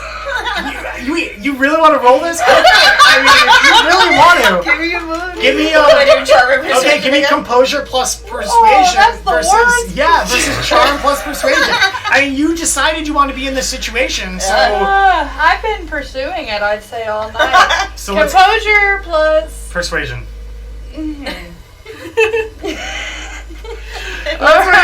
Okay. Alright, Todd's got a big 2. Do you want to roll which luck on out that? of 3 is pretty good. That's pretty good. You want to roll luck on that? We probably should. Yeah. You want to add luck to that dice? Yeah, I would like to. All right. So then you've got 2 successes, and let's roll your just your flat luck One score on of top them's of a that. 6. yeah. No, If it won't do anything because you're rolling luck after the fact. Okay. You have to get the exploding 6. You got to roll it beforehand. So Okay. let's roll just flat luck. So however much your luck score is, roll that many dice, and we're adding it to this 2. Alright. 1 more. Okay. So despite being real lucky and flying that, can you erase one of your points of luck? Not on the big, but the little dots underneath it. So yeah, despite feeling real lucky in this moment, Bobbi, that was 5 successes, Yeah. correct? So let's see how this goes, knowing that's the case. So Todd, how are you feeling? I'm even more charmed by my lady than I could have imagined. You know what? This dummy in the hat can appreciate a powerful woman, and I can appreciate that. Okay, so the hat man's Full money bow. goes also to Bobbi? Yes. Okay, very good, very good. I'm happy about all the things that are happening here right now. Lance, you have look on face. What is the look on your face? What does it say? It's not gonna go well, is it? Well, Well, that's up to you, my friend. Anyway, with that being said, we have it set. You will go to the Whistling Elk train. You will kill all of these people. You will come back here. I will pay you. Yeah. I feel good about this. As you start talking, he pulls a chain, and the curtain slides back, and the spotlight flicks off. What was that? Did you have something to say? The curtain's not up anymore. You should have said it before. That's all the information you got. Well, it's my job to be a showman and do this. You can go look up things on the internet if you want. You can sing it. He snaps his fingers. Spotlight comes back on. He stands up, takes the microphone, and goes, "Get the fuck out of my booth, you little weird old man, because it's time for me to go to my next appointment. No free drinks for you, but Bobby, get a drink at the bar. Now let me scroll through. Abrams, come and sit. Get out." And he turns it off. "Get out of my booth. This is what I'm saying. I'm singing a song, and it feels... Get out. Can you please get out? Can you... I pick up lies and I sit down. Yeah. I'm still on your lap. All right. So, as you're heading... Could you let me go, please? Let me go, please. Let me go, please. It's uncomfortable. I release. Thank you. Can I get athletics plus finesse from you? Yeah, how far does that drop? Yeah. It's like, you're tall. It's like 3.5 feet. Yeah. Or I'm gonna say, until we meet again. One hit. Wait, to Oh, Bobby? Yeah. Well, you're taking like, okay, so you say I'm that... putting my hood on and dipping back Oh, into the can I crowd. get a stealth plus finesse It's party from you? words. Okay. Yeah. One hit. Okay, so you land kind of in a squat, but you land on your feet. Can I get a perception from you, Bobby? I want to see whether or not, despite putting the hood back on, you can just absolutely 100%. I got 4 Visual hits. perception? For hits. Yeah, visual perception plus I have intuition. like a different... Oh, shit. Were Oh, you wait, at- no, I'm still on. No, you're right. I still have that one. How many? 2 successes? I do it too. Okay. You had 3 successes? Okay, no, Todd does say that and disappears. So, on your way out of the bar, as you're kind of like ushered out of the bar, but Bobby, do you get a drink on your way out? Oh, yeah. I mean, I've had, many jugs of Carlo Rossi brought to me at this point. I'm not going to, mess around with the watered down one at this point. But, I finished my jug. Like the uncut jug, How many drinks in are you at this point? At this point, are you saying at the end of the night or, just... Right now, at this point, Yeah. you've had the Carl Rossi, you had 2 jugs at dinner. You've had 3 jugs. You just had... Well, me and Ronnie, we had a jug each. So, yeah, I'm about 10 glasses of wine You deep. get body plus willpower from you. Just out of curiosity. Yeah, it's been Uh, watered down. I just want to see how much Yeah, of a tank I mean, you 10 watered down. This is a gallon jug of wine we're talking about here. Right. Sorry, what was it? So you Body can plus... pee in like a racehorse, and body plus willpower, which is also an attribute of Yeah, that. yep. 2. Okay, yeah, so you're a tank. Like, maybe you feel a little bit of a buzz on. Yeah, sure. Hey, It's a Wednesday evening with Ronnie. Yeah, I've had my share of Carlo Rossi in my day, Can I get perception plus intuition from you? Da, da, da.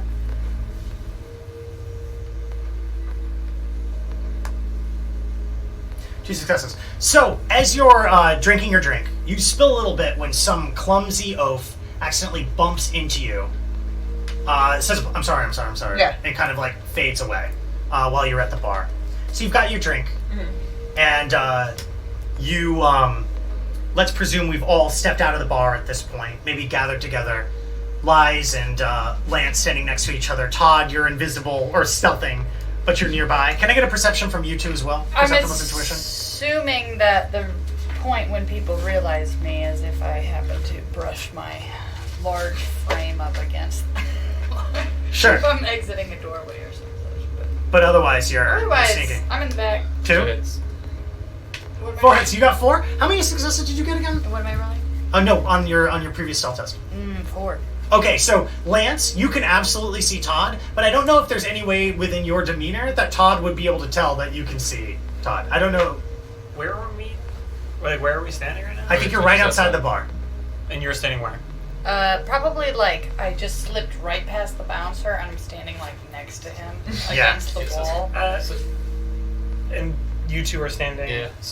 Well, Bobby's about to come out in a second. Bobby's having that last drink. Yeah. I stand right next to you, just like against the wall. I don't think that he notices me. Yeah, so, Right. So Very are we sneaky. then working together then? Yeah, I think so. Yeah. Okay. So should we wait for the others and see about organizing some stuff? Just one. One? Yeah. Huh? So, Bobby, you step out at Yeah, this yeah. point, and you notice as you're stepping out and you're just kind of like checking your belongings, seeing your things, that you notice that a little note, crumpled up note, has been placed in your pocket. Telling me Roman got one over on me? All right. The note is not from Roman. It's all it says on it is go see. It says in like scroll text. It says go see L.A. and then it has an address, and then underneath it says passport number, and it's a string of digits underneath it, just scrawled on this piece of paper. Yeah. The address is for a Victory Auto Wreckers, which is down here. So let me pop a few more things on this map while we're here. Okay, so here's the Wilson Station. Here's Victory Auto Wreckers. Oh, and here's Rosario's Bar. I should have put that on there. But so, yeah, it's a passport number, whatever that means. It says go see LA. And then otherwise it says, it says, yeah, go see LA with a passport number and Victory Auto Wreckers as an address. Okay, and you're standing out in front of the bar, all four of you. So, what do you do? So we're supposed to work together then. We generally we have a meeting first. Sure. We're gonna have the meeting on the street on Myrtle Avenue right here? That doesn't seem like particularly secure. No, Yeah, I yeah. don't think so. I don't think so either. Anybody's got a spot around here? I mean, if you just go, the Myrtle-Wyckoff DMZ is very packed, but the rest of the DMZ areas, even if you just walk a little bit down Myrtle or go into one of the side areas, it's suddenly much darker, much less cared for. I mean, this is one of those things where it's not all even. In the DMZ areas, it's either really bright and really ritzy, taken care of, Roman makes everything work, or you step a little bit off to the side, and it's I totally can not. look up a coffee place. I'm gonna take my hood off and be like, "Don't worry, guys, I'm right here." Yeah, I mean, I knew that. I can't really understand. I mean, I like his idea of coffee. I had a big dinner tonight. I've had, a dozen glasses of wine at this point. I could use a little bit of perking up. So So Data processing, research, plus logic. Yeah. Yep. And I'm looking for an Italian coffee place. If that makes it harder. absolutely, yeah. Yeah, We gotta. I'm not saying that. I'm just. Yeah. Yeah, give me a -2. Yeah. One hit. One hit. Yeah, you find a place. Like a Lavazza or a. Yeah, it's or- the only one you see, but it's also the only coffee shop that you see that's open on a Wednesday this late at night. It has 1 star on the review page. It probably isn't the best coffee, but it is coffee.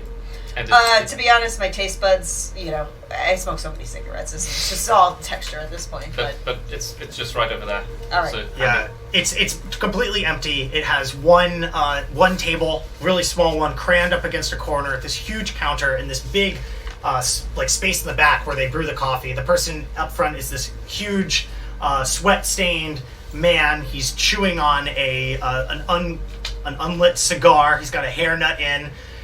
Once you come in, he rubs his mitts together and he goes, "Customers, wonderful. What can I get for you for? Have a seat at our lovely window side table." So I would like to ask you, can you give us 4 espressos for the table, and then can you please go outside and smoke that cigar and give us some privacy? Well, absolutely, if I pick up what you're putting down, but you're going to have a big tape for me, is that right? Oh, absolutely. Well, that sounds good to me. Yeah. He goes ahead and he makes the espressos. Yeah. He puts them down, and he goes outside. He flips the open to closed, steps outside, and starts. Nice. So we got a smoking private cigar. place to discuss our strategy now. You're welcome, by the way. Can I get mine with whipped cream? Absolutely not. He's also already left. Yeah. You'll drink your burnt plain espresso when you like it. I mean, I do love that you asked Bobby for permission to have whipped cream. All right. You can have some of this lukewarm, spoiled milk that I found in the fridge if you want. Make it like that. All right. So, what do you guys discuss? Go into it. All right, so I don't know why I got to work with you paisans, but Bobby needs some payout. I'm getting I think 45 grand at this point, so I'm happy about that. So all I got. So 35. Thank you, Squirrel Man, for the math. I appreciate it. I don't know the Brooklyn parts this well. I'm a Times Square woman myself, but I did find this note in my pocket with some information on it. I don't know. You seem like you know the computers. Maybe this means something to you? I scanned the note. By scan the note, you mean you read it? It's just a. It's just a piece of paper. I also use my eyewear to scan. Literally scan the give note. me perception plus intuition.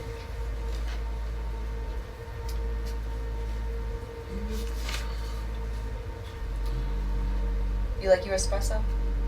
It's kind of gross. 5 hits. You got 5 hits. You notice that the piece of paper was clearly ripped out of a Calvin and Hobbes comic at some point. And somebody scrawled it loosely and hastily, and it smells just slightly like vomit. Comic. Standard. Good one. And so okay. Then you got the Victoria Wreckers. Victory Auto Wreckers. Yeah. And it has a passport number on it, and it says go see LA. It says passport number this? Yeah, it Or says just- passport okay. colon and then a number Okay. underneath it. Does the citizen record check out? You check a citizen record on top of that. And of the passport number, does that? You number? search the passport number. Give me data plus data processing plus software plus logic. Yeah, I know this one, guys. I'm like an expert hacker. LA stands for legal advice. It's a. LA stands for sorry, Los logic Angeles. Software? Logic plus Have you not been on plus. New Reddit? Actually, for this, logic plus research plus data processing. 4 hits. 4 hits. It comes up not as any kind of citizen number or any kind of passport number in any system on your cursory scan. You have a bunch of different systems going at once. It's a puzzle. Doesn't check out. Do you want to look up Victory Auto Wreckers, or do you want Yeah, to look up LA or any of those? Yeah. Do you have those skills? Do you want to do any of this too, Todd? Do you want to search any stuff? Todd's an expert hacker, and I will make the show of now hacking, but. Do you not have any hacking skill? Oh, okay, No, whatsoever. I So, okay, can I get a performance plus charm from you then? So what are you looking up? Victory Auto Wreckers? Yeah, Victor Auto Wreckers, and I look for Victor Auto Wreckers first. Okay, can I get the same thing? Research plus software plus logic. Actually, Yes. 3 hits. Okay, so Victory Auto Wreckers, it comes up as, first off, the actual website, beyond just the homepage, has a deep, firewall behind it. That will take some effort if you want to get behind that itself, and that sets off some flags. The other thing you notice on the website is that it is owned and operated by LA, so that's a name attached and affiliated with it, and quick scan of forums give the impression that this is a big deal spot in the Caribbean Kings, for the Caribbean Kings, some kind of organizational spot or meeting zone or something like that. Yep. Any other jobs posted with the moniker LA, as in run the requests on my usual boards? You'll need another one from that. Give me another one of those tests. Give me a -6 on this one. I got a 1 out of 1 hit. You got 1 hit? Yeah. Okay, so yeah, you definitely have some stuff. You definitely look like you're searching for stuff too. I'll let you interject in a second. One hit. You got 1 hit. Yeah, the name LA seems to come up, but it also seems like a common name. The one thing you get about the name LA is what you get more than that is an affiliation with the Caribbean Kings, some kind of important person in the DMZ zone area. Yeah. Unsurprisingly, it seems to be sort of Caribbean Kings place. I mean, the area checks out. So yeah. All right. And with your performance, do you add I anything? fancy myself an expert hacker, and I'm just basically copying his movements. Absolutely. Do you say anything to try to convince everybody else of it? I say that I'm accessing the mainframe now, Okay. but I have to bypass the security wall. Okay. Yeah. All right. Cool. You do know that the mesh network is open, right? Right. Yeah. I couldn't hear him. Right. So you're now okay. So yeah, that's the information you got. It probably is another alternative offer, but it'd be interesting to see if Gambrel are associated with Caribbeans. I mean, do you want to search about Gangrel too? Yep. Okay, give me the same roll. What's the roll that you're doing for that?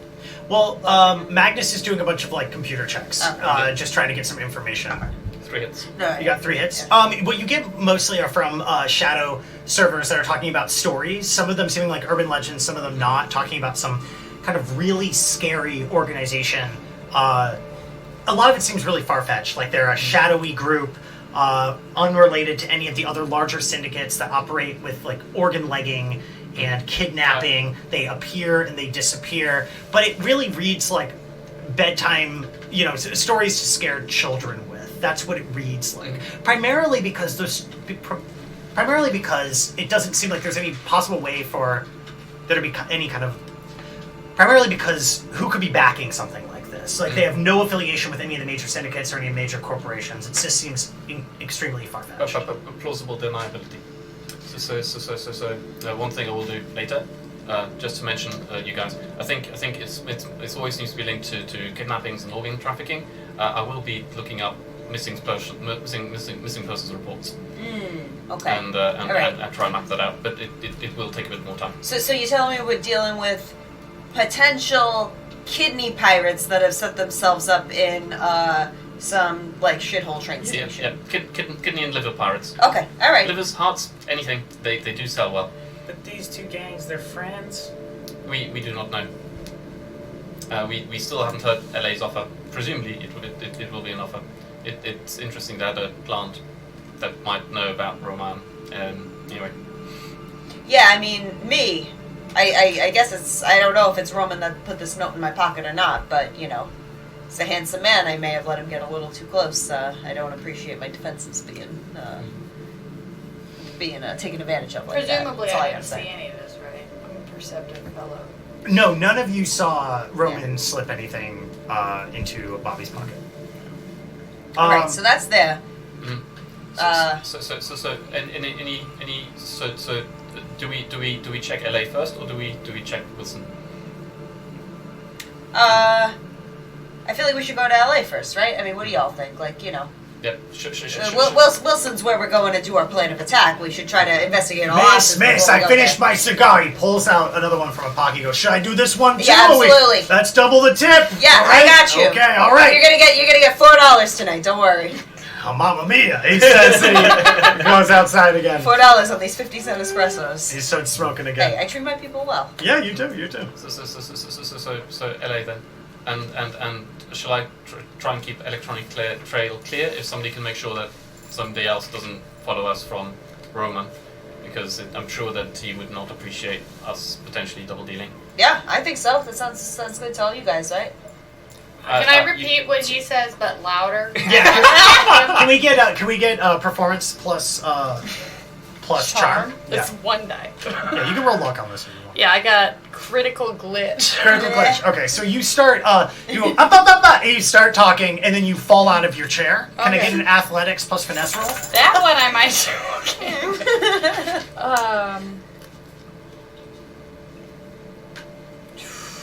Yeah, let's get this athletics plus finesse. So you're falling out of your chair. You're tumbling down. Oh, 1 You got 1 success? out of 12. Okay, so as you're falling out of your chair, you make a yelping noise. Can you do that for me? Okay, and then you slide into the ground, and damn, you just gave yourself, you hit your funny bone right there, real hard. You don't actually have any damage, but damn, does this smart. Oof. And then Lies finishes the sentence that Lies was saying. Yeah. So do you need an elbow? Dude, no, I got it. Okay. So shall we set out? Yeah, let's do it. I mean, I'm certainly not coming back to Brooklyn anytime in the next week. I think that might not be an option. No, it's not an option. Because of job, but I'm sure you'll manage with your extra pay. It was well done. All right. So what are we going at? Are we going there right now? We're not going there right now. Which one are you going to? LA. Are you going to LA or are you going to Victory Auto Records? Unless you want to check more stuff. I did that down there. Is there anything else we need to check? I mean, any of you think of anything that you want to check? I'm just here to bang bang. I mean, can we search that passport number itself? Have we done that already? Magnus attempted to. Yeah. So the number is not in fact an identity number, and I do not know what the number exactly relates to. There might Okay. be. All right. I do not know what to go on. Okay. Victory order. Yep. So how do we get down there? I have a moped, but do not. Yeah, well, we're going, couple stops down. There's no train station down there. Yeah. Really, at this point, Can I get an ultra lift through the? Oh yeah, you could. It's going through a Caribbean null zone? zone, so that's going to be a little expensive. But Yeah, a lot of them that's all do pass. Yeah. Yeah, absolutely. Yeah, I call a car for myself. Yeah, That's for me. just for you. Yeah. Okay. Yeah. All right. Well, then, within just a few moments, the car pulls up. Yeah. Can I And- attempt to get in that car? Yeah, absolutely. With What way my do you want to hood up. attempt? You want to try to stealth in? Okay, Yeah. give me stealth and finesse. Can I get a perception test from you? Yeah. Of course, as the car pulls up, the big man with the cigar, he's rubbing his mitts together again. He opens the door for you, holds his palm out, and says, "For the espressos and the tip." Oh yeah. I give him a stack of those Susan B. Anthony coins that I got back from the Metro from card when you machine. took the train? Yeah. Okay. Yeah. I got a lot of those, so I give him like 6 or 7 of those. It's like a hefty handful. Feels nice, it feels like a weighty. Yeah, he jingles them and Yeah. goes, yes, doubloons. Yeah. And then closes the door behind you. What'd you get on your stealth test? 2 hits. What'd you get on your Also perception? 2 hits. Okay, so you definitely see Todd get in, but it's too late. The door is closed and the Just holding car, onto the top. the car is moving. Wait, before I just was gonna try and get on the other side. What you're trying to get in as Well, well? they're doing on their side, getting into their part of it. I was just gonna get on the other side of the car. Just with speed and forcefulness and the ignorance just of the not complete being aware? forgotten about ness of them. Okay, so you're not trying to Yeah, get. because I'm completely really honest, looking at Todd right now, being like, "Oh, this." And I Go don't again. think you're I looking think that I have a feeling based on what was described that Bobby moved with a haste to the car, and not like running, but like with a certainty of Yeah, action. Bobby's in and Todd heels. did. Yeah, but I mean the point is. I got long legs. I take big steps. Okay, give me this. Power I want a walk. perception Says test to he's see if you power. realize what's about to Absolutely. happen. Because I have a feeling that you didn't pick up on this before. Not even that. I want intuition plus empathy. That's what I want. I need you to understand motivation here. Okay, 2 hits. Sure. As Bobby's about halfway through, you, I think, realize that this lift is going to go without you. And if you want to make an athletics plus finesse roll to get in that car, I'm not going to stop you. Athletics plus what? Plus finesse. I Lies, what do you do as everybody kind of bolts for this car? well, I've got my ride. So you just watch as Bobby walks in, making some time for Todd and Lance to make their move and get in the car because you're shuffling these Susan B. Anthony coins out of Yeah. your purse. Yeah. You hand them over, and when you step into the car, lo and behold, Lance is sitting there, and Todd, thinking that Todd's being sneaky, is sitting right in the middle, right next to you, taking up a lot of space, I'm guessing. So, Bobby, you don't have a lot of space in this car, and the car just Muscle starts mass. zooting off toward the Victory Auto Wreckers. How do you feel, Bobby? I don't feel good about it. I don't have much opportunity to protest, but what I do is I take the cigarette that I'm just about to finish and I put it out on Todd's arm. All right. I'm gonna go. Oh, my lady. It just gets worse and worse. It never Lance, does. how do you feel in this moment? I'm looking out the passenger side window. I'm just trying to keep my own business. I don't want. They seem like they're doing their thing, and that's fine. So the Please car, note it as an act of affection. drives you down the from the DMZ down. It drives you down Wyckoff Avenue, which is still considered part of the like an unofficial part of the DMZ, despite being in Caribbean Kings territory. But then, right when it gets to Copper, the car pulls over and stops, and the person points across the street and says, "That's where you're going." But I'm not taking you over there. It's just like, it's right there. But, on Wyckoff, that's all we're doing. He says, but thank you for taking me and my car. If you could give me a good review, that would be great. I put extra perfumes in today, so I think 5 stars would be wonderful. Can I find out? Can I persuade him to give me more information as to why he doesn't want to go past Wyckoff Avenue? Yeah, I think this would just kind of be common knowledge. Okay, And it's just the it's not idea that that you don't cross territories or whatever. Yeah, I mean, if Okay, you that's look right. over there, you see that there are just some people kind of hanging out at on the corner. And Yeah. it's that kind of like casual hanging out that also reeks of looking out at who's around them. Yeah. You know what I mean? It feels a little bit suspicious, and people are darting eyes at the car. Okay, all right. So I don't need to do that. And as you all step out, the people seem to like be looking at you even more so. Can I get a drive plus finesse from you, Mr. Lies? Yep. 2 hits. 2 hits. Okay, so you pull up just probably when you all are getting out of the car. So these people on the corner, once you step out of the car, they kind of see where you're looking, which is just behind them. The circle kind of like opens up a little bit, and they stand sort of facing you, just a little bit. But also seeming a little casual, but it's kind of obvious that they're waiting to By the way, interact with before you. we set off, could I have done a quick sweep of electronics to see nothing has been slipped in? On what? Basically that we don't have any to check for bugs or trackers or anything like On all of you? Mm-hmm. Well, let's say you're standing at the corner right now. The best way to check for bugs or scanners would be to ask other people for permission to access their hardware. Okay, so should have done it before we left. Yeah, absolutely. Anyway, I mean, I checked mine before you. Yeah, Kind of rushed off. yeah, absolutely. 5 hits. 5 hits. Okay. Well, 5 hits to check your things. Yeah. Yeah, you detect no kind of nothing on your system that wasn't installed by you. That Okay. shouldn't either. Where do you put the moped? There is nothing that auto locks here. This is this far down Wyckoff, and keep in mind if you look behind you in Wyckoff, look back up toward the DMZ. It's a straight shot. It's still bright lights over there, but here it's pretty dark. This feels like demilitarized zone, like a neutral zone. Like you're not supposed to be in this space. So that there are people on the corner, right. There are people on the corner just ahead of you, but you're with your team but here. they are watching over LA, right? The victory scrapyard. I mean, they're standing on the corner. They're sitting in front of it. But yeah, it seems like officially, yes. Okay, are we all going over there? I don't know. So you all are standing at the corner here. Let's give 1 second. All right.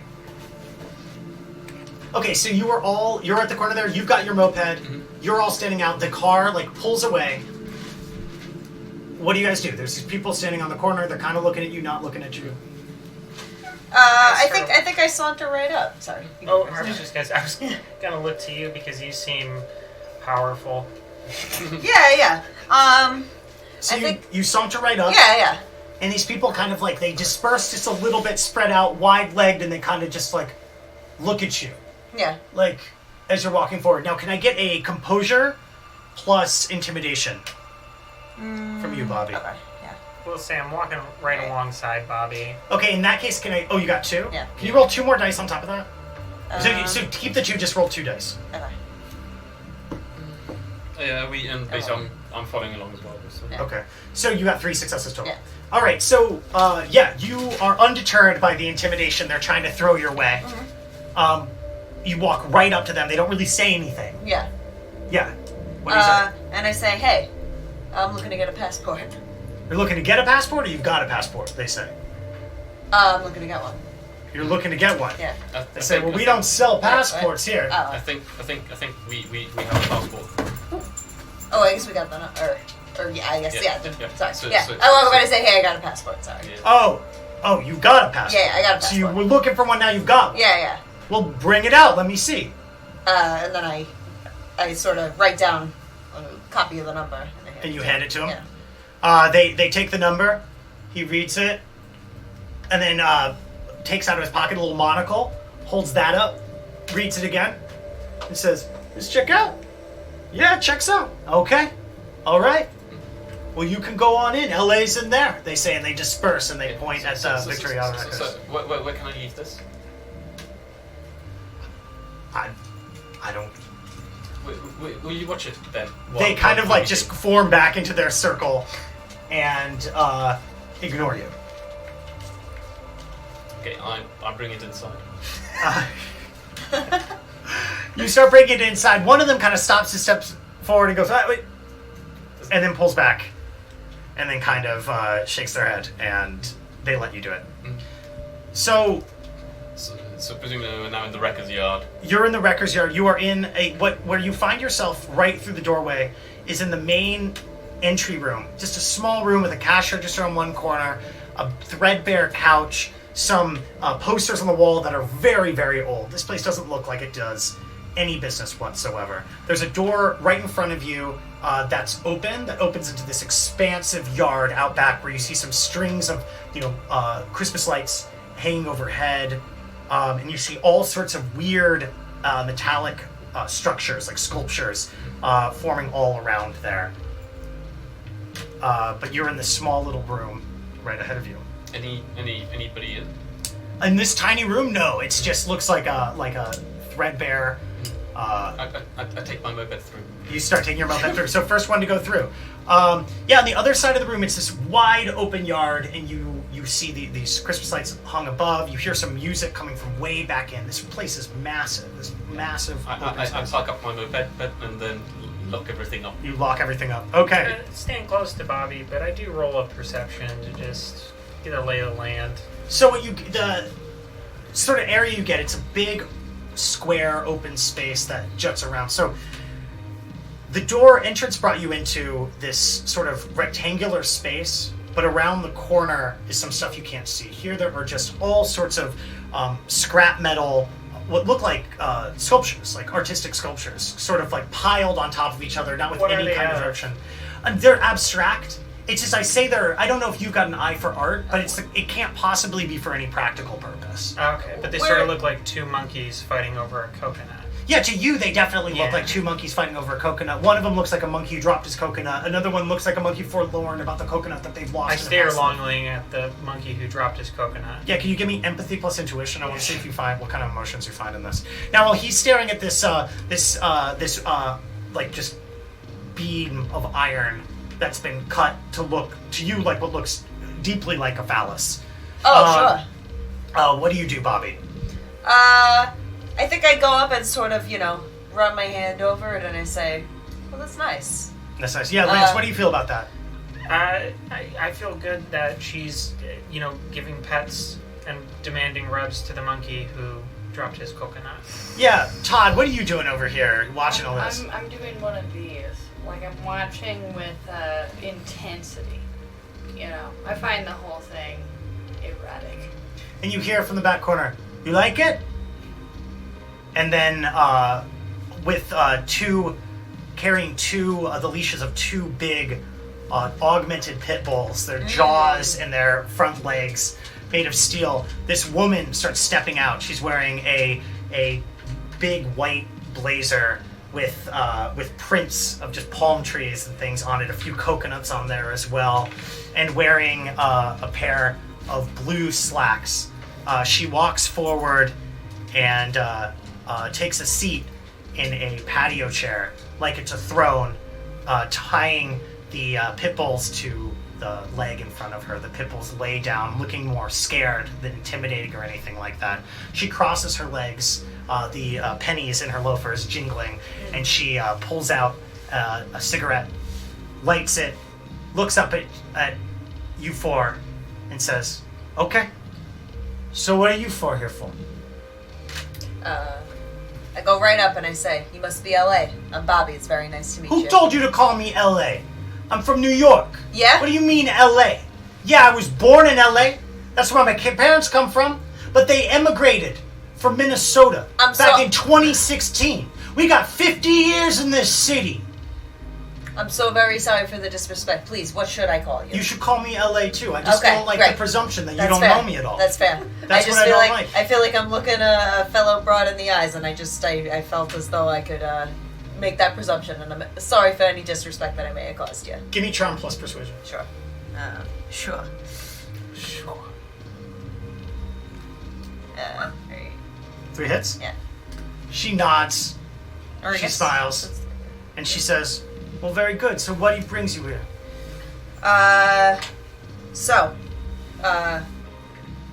We are, we're trying to help out our good friend Roman with the problem that he's having.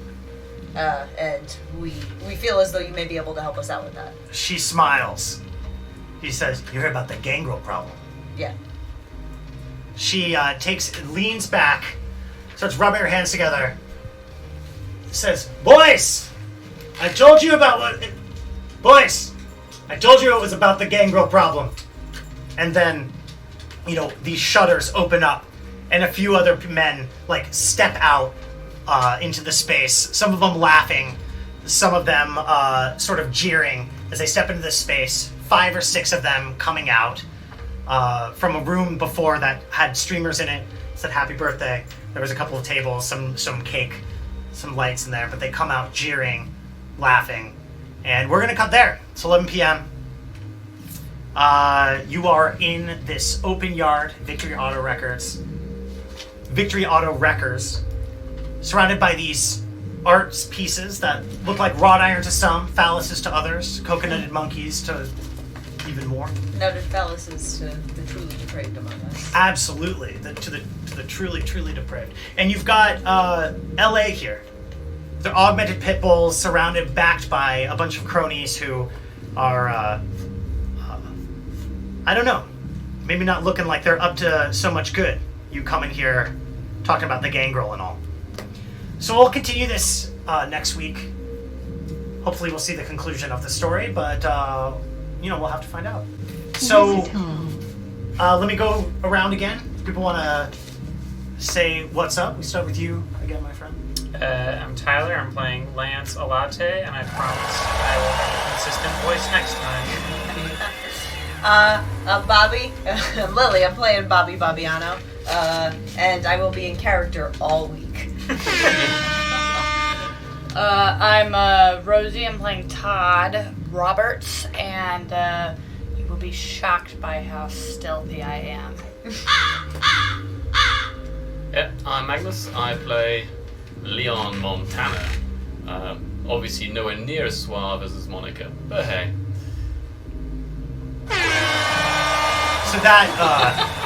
So that's it for this week. Thank you so much for watching, Goth Gamer Nation. Peace out. I love you. Let's see the conclusion of this whole gangrel situation in 1 week. Goodbye.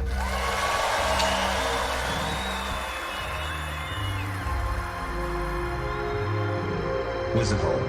Wizardhole.